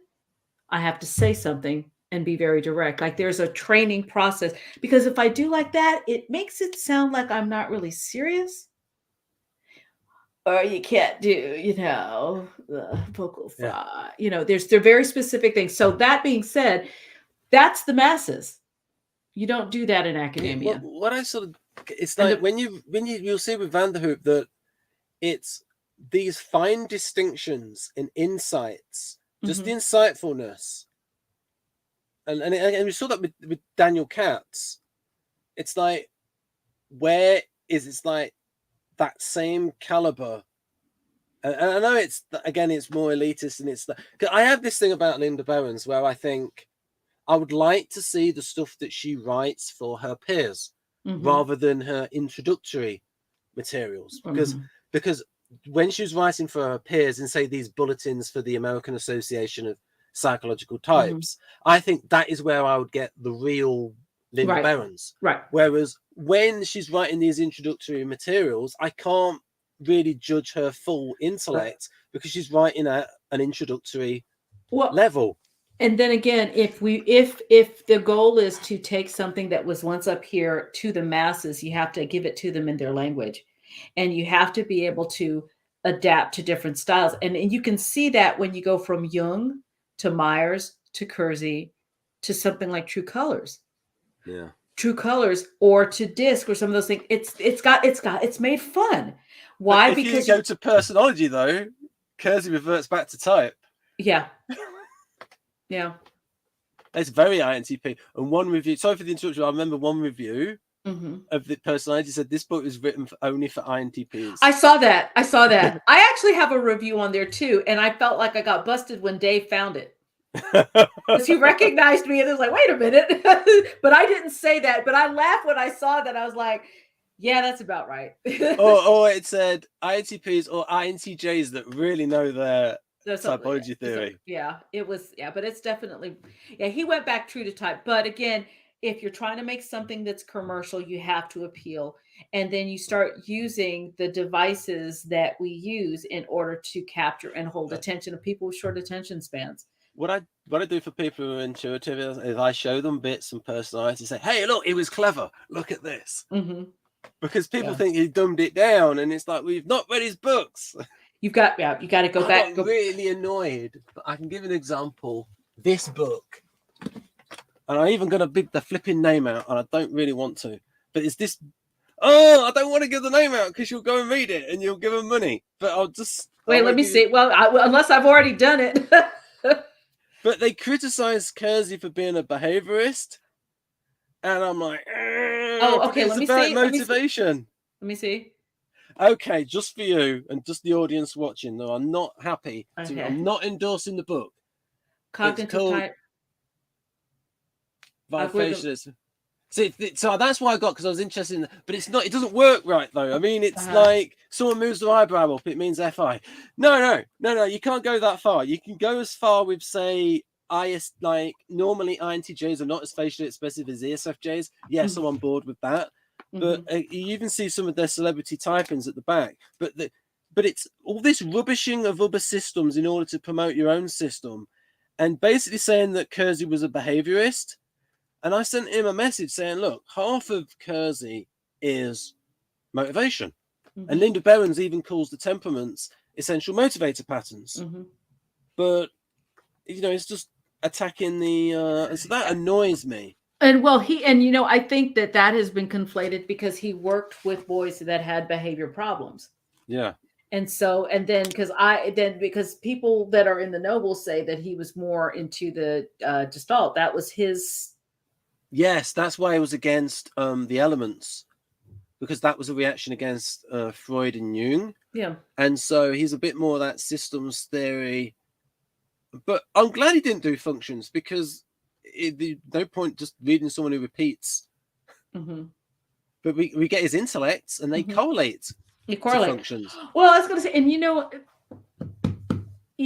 what he did, I think, is more practical and applicable, and him writing the book as he did and making it something that was available to the average person gave it. I think it extended the scope, and it definitely opened up. We know more about Myers-Briggs because of Kersey, and they know. Yeah, I'll just say that basically it's artisans and guardians. And like I said, the best definition of SE is go read Kersey's Artisan chapter, and the best definition of SI is go read Kersey's Guardian chapter. That's true. Yeah. Absolutely true. And it looks at applied. And the other thing was that he said, and this is the thing that when I really pushed so to speak. It's the reason that I am definitely Kersey bent, Kersey true, Kersey loyal is because words and tools are probably the easiest things that we can do as teachers. You don't have to buy anything if you're paying attention to words and tools. You know what I mean? It's so simple. And for the idealists out there, we can say, hey, look, we can talk about motivation. We can talk about values. You can interview these people and have a good long chat and see that they have this. It's like when we went through SI today, there's a whole complex of motivations behind it. And I was going to those values. And so any idealist watching, go and talk to the Guardian and see if those are the values. That again, structure as well. Like, is it more of an NT kind of structure where, like, for NTPs, like making their own structure in order to like just create a system and maybe get a little bit of like the way Dario defines it, though. He defines TI from a TE point of view when he defines gaining leverage with the framework. I don't think Dave is thinking about gaining leverage when he has his system. He's not thinking about the practical application of that. He's just thinking about this is a way to define it. And this was something that, and it also has meaning to him too. Yeah, and other people down the road can maybe find a practical. It's knowledge more for its own sake. For its own sake, exactly. So you can see with Dario's book, 8 Keys to Self-Leadership, that he values TE and he doesn't value FE. And people think, and sociologists people will think, oh, I think it's INTP. No, it's not. It's an INTJ that's learnt people skills because of NLP and because he's been a lecturer for about 20 years. Yep.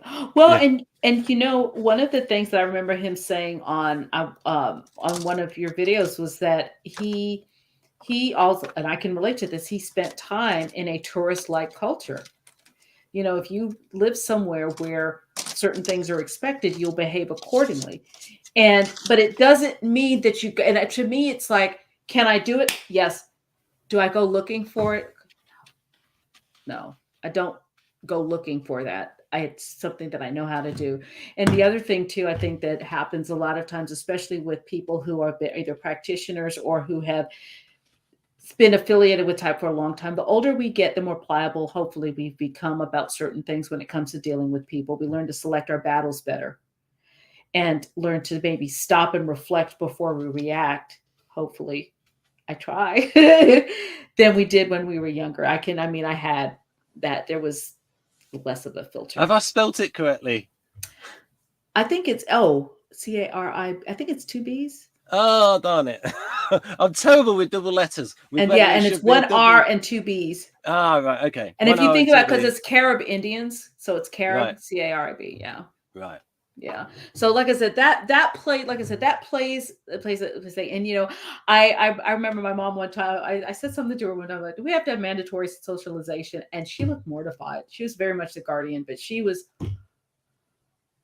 mortified. But I enjoy one-on-one. So it's like I said, it's not like I hate people. I just like smaller groups, much smaller groups.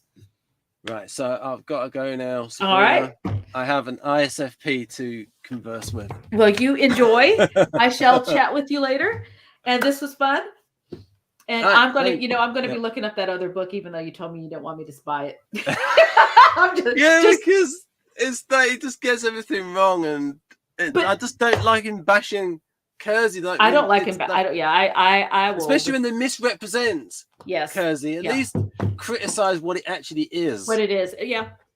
But like you said, sometimes people have to bash somebody in order to justify. There's 2 ways to look good. It's actually by being good. And the other one is by trying to make other people look bad. And that's what they chose to do, apparently. And it's like with the words and tools. So, for example, Kersey really goes into extra detail. He's particularly good on the word usage of NTs in personology. The other ones get a little bit stereotypical, where, idealists all talk in metaphor.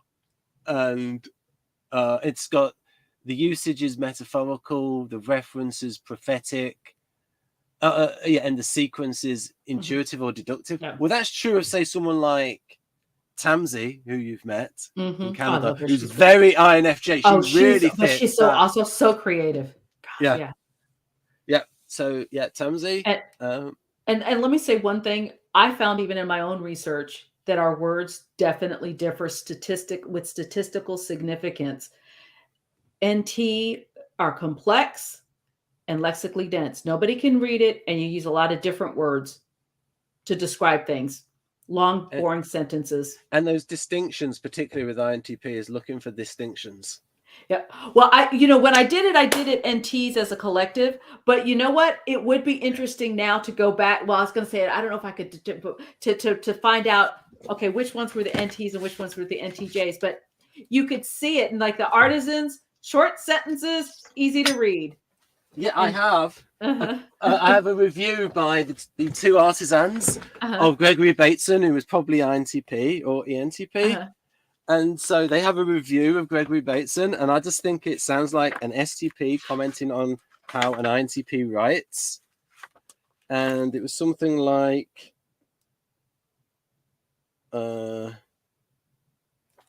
let's review one of his books. I think it was about something like, it was something like, yes, this is it. This is what he said. Simultaneously profound and irrelevant. That's INTP. That is awesome. Wow. That's INTP. that sounds like an that's definitely an ESTP. It's like, you know what? You are simultaneously profound and irrelevant. Like, I'm going to give you a compliment and then slap you. That could be a T-shirt. INTP, simultaneously profound and irrelevant. Yes, it could. Or as the kids call it, merch. Yeah. Oh, INTP merch. Right then, folks. That's the climax. That's awesome. We're going to end now. I love it. All right. I'll see you later. See you. All right. Bye-bye. So end the broadcast.